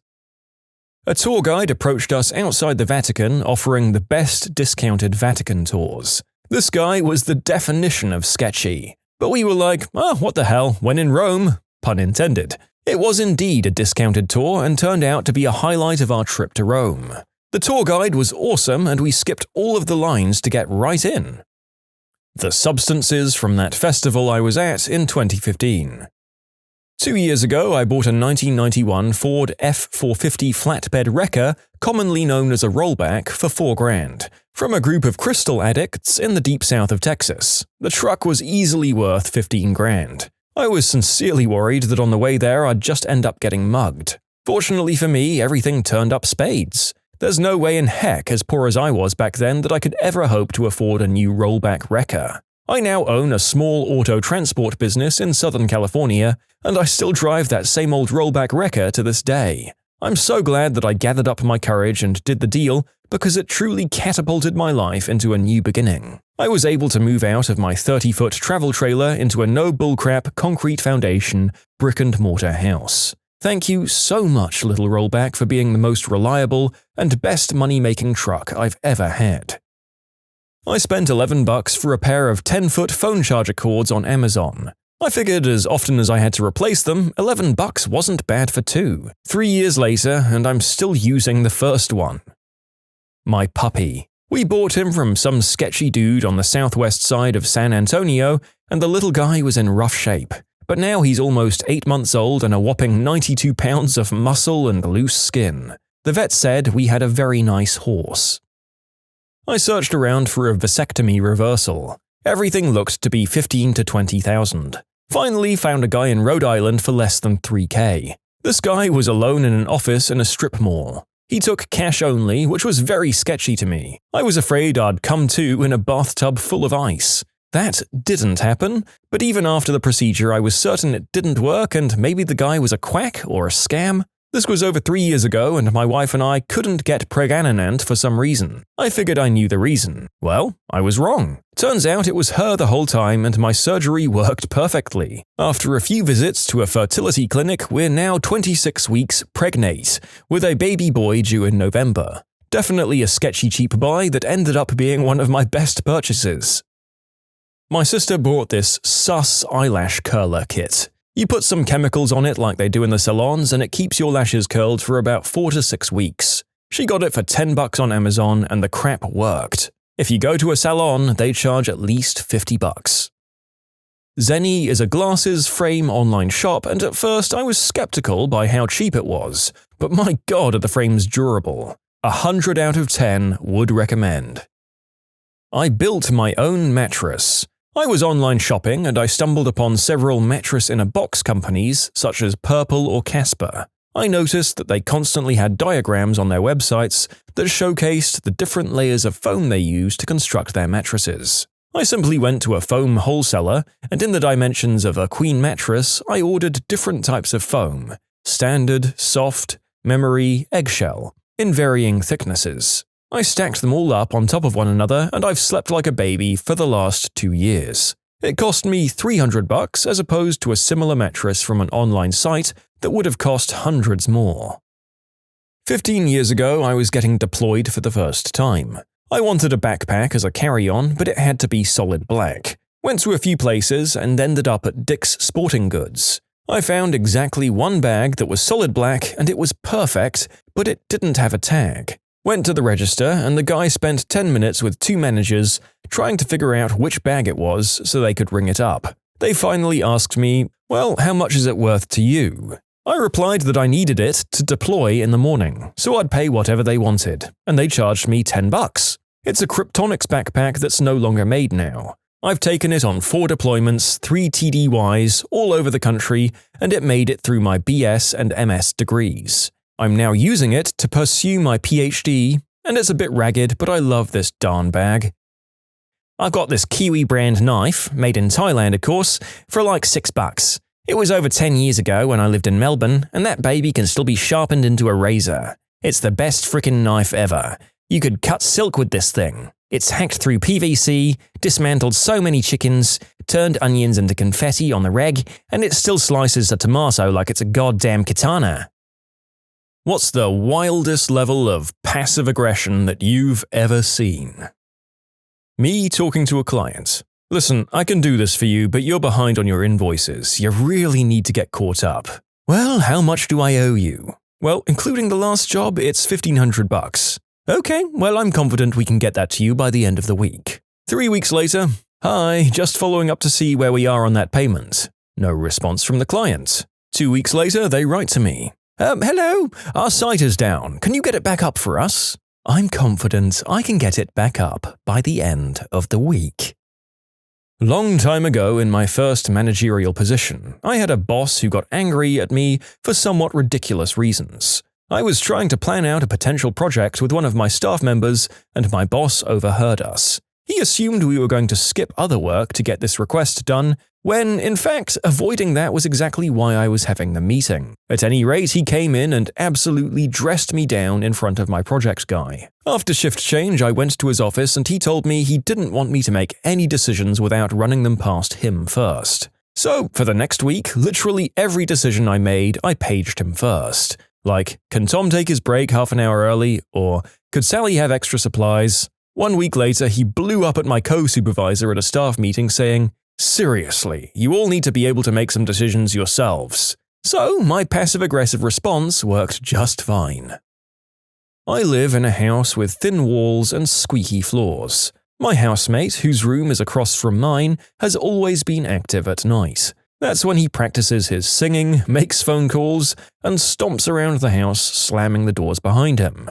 It was a little annoying but harmless, until I started my surgery clerkship last year. This meant waking at 4 in the morning every Monday through Saturday. A few days before I was to begin, I spoke with my housemate and I gave him a heads up, asking very politely if he could keep it down after 9 p.m.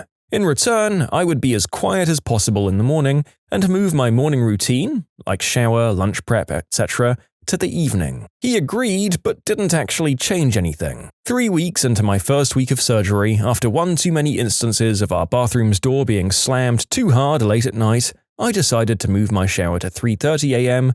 and parked directly outside of his bedroom window. My car is old and the engine is loud. It took just over a week of being woken at 3:30, but now he's quiet by 8. That'll do it. Why should you show consideration to someone who's showing no consideration to you? In fairness to him, it seems like maybe he just didn't think about it that much until he had a picture of what it was like from your perspective. For a programming class, me and some friends created a tic-tac-toe bot that always ended games in a draw. It wasn't designed to win, only to end games in a draw. The best way to be passive-aggressive to a trophy store is to order a worst trophy shop trophy and then never pick it up. It was at work. I bake stuff and bring it in for my co-workers pretty frequently. One of our administrators brought in some brownies on a day that I'd bought in cookies. She took that personally and actually removed my cookies from the common area and hid them in her office so that only her brownies were available. So I went to her office, reclaimed my Tupperware, and told her that I'd keep the cookies in my office until her brownies were gone. On the way out of her office, the systems guy came by and was like, "Dude, where did the cookies go? We thought they were out. Can we have some?" Of course, I said yes and passed out cookies while half standing in our administrator's office while she stared daggers at me. Duolingo sent a notification to my phone once saying, "Well, it seems like our notification isn't doing anything, so we'll stop sending them." I used to do laundry at a funky laundromat in the UK. For some reason, they put a 15-inch shelf below the doors of the dryers for people to put their baskets on as they emptied the dryer. On a very busy day, one idiot decided to fold his clothes individually on this shelf instead of moving everything to a table and freeing up the dryer. To make things worse, he was minutely examining every item he pulled out of the dryer. A woman very nicely asked him if he wouldn't mind moving to a table so she could use the dryer. This elicited a very astounding display of profanity and rudeness that had me wondering if this guy had Tourette's or something.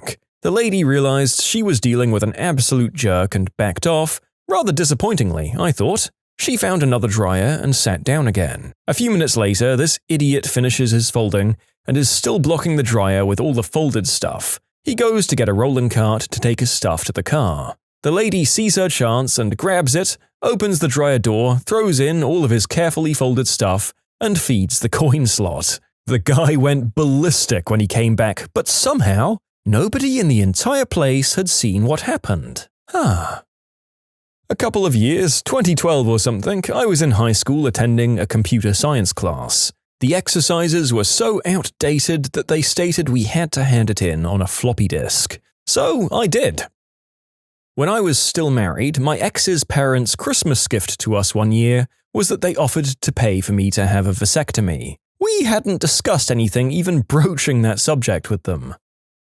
Personally, I asked my girlfriend at the time if she would mind if I hung out with my ex and some friends after school. You know, a simple no would have sufficed. Instead, she responded with, "I don't mind. I guess I'll hang out with my friend Eric. We usually get drunk and make out."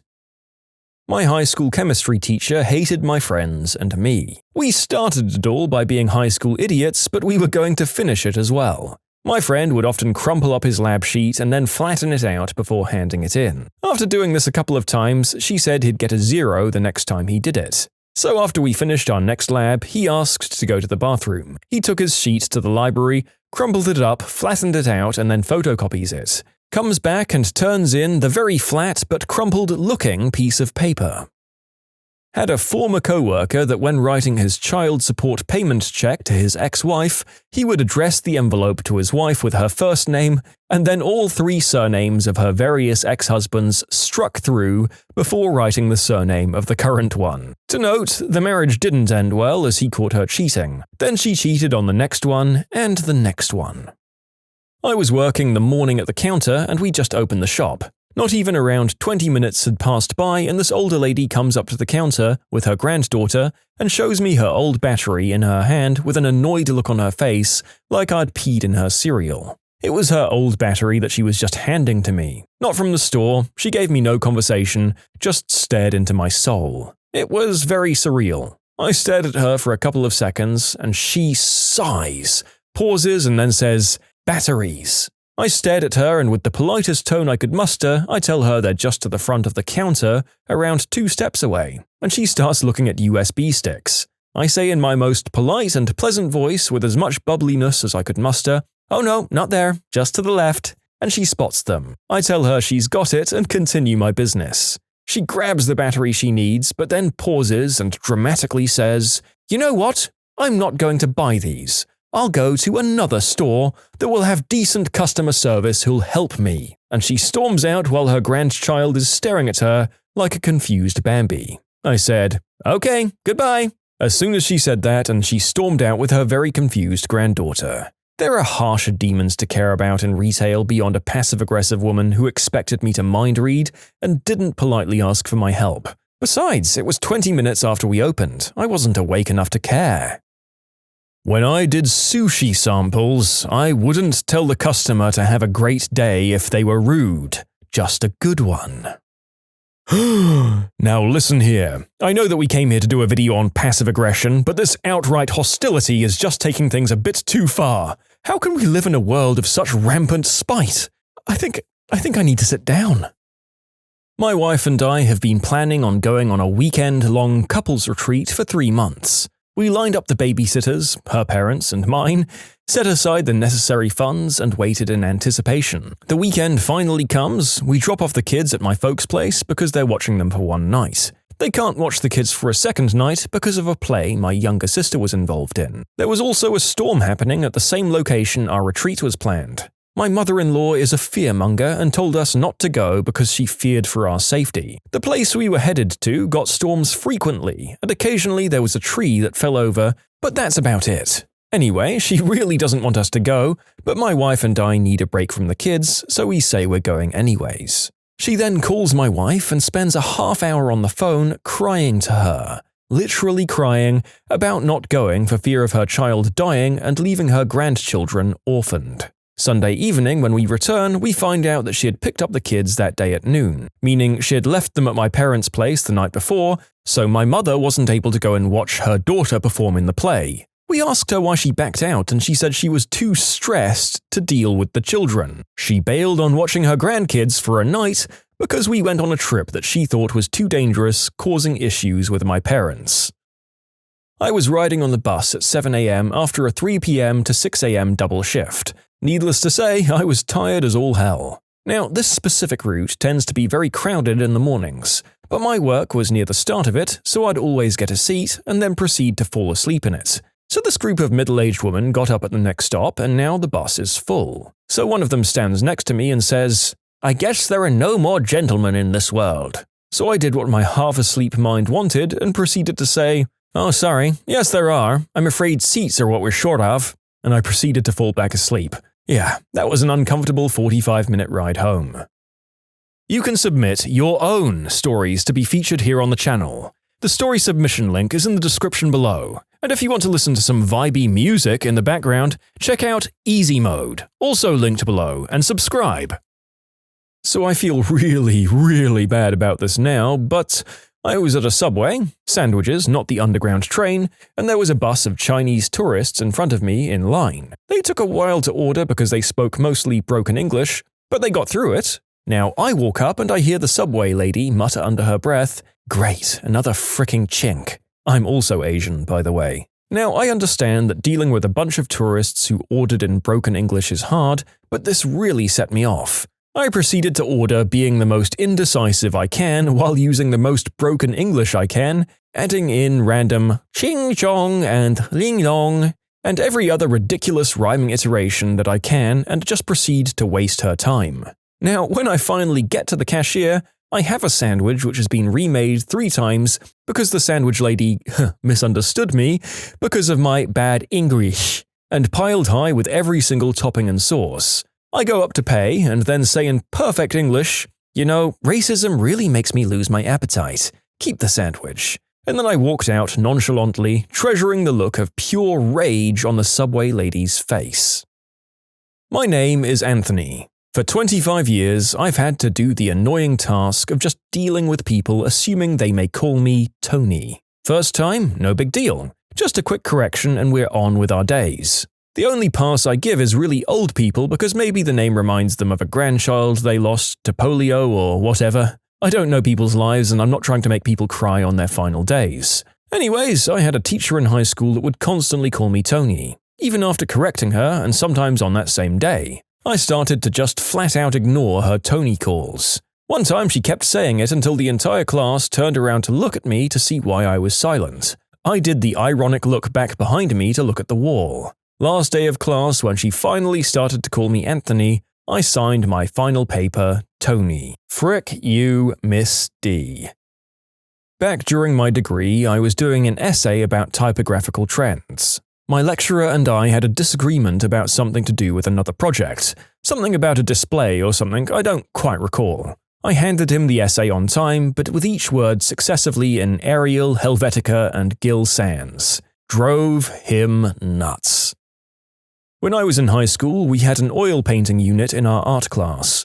Oil paint is expensive, so we were given really small tubes and told to use only as much as we needed. Well, we were painting in a lot of fall kind of colors, things like squash, gourds, among others. Needless to say, there was a lot of yellow in these compositions and most people used up their yellow tubes right away. There was this upperclassman girl in my class that was a total stuck-up snob, and took every chance she could to throw me under the bus for some reason. I think she thought I was a threat to her because we were both very artistically inclined, although the extent of her abilities was just copying paintings that she found online. Anyways, we all kept our paints in shoeboxes, and one day I went to class to find that my nearly full tube of yellow paint was gone. I look over and sure enough, the upperclassman snob has it. I was mad, but I didn't want to make a scene. So I went up to her and asked, "Hey, can I borrow some of your yellow?" She looks at me, gives me the snobbiest, most disgusted look I've ever seen in my life and says, "Only a little bit." That was the last straw. I took the tube and squeezed the entire thing onto my palette.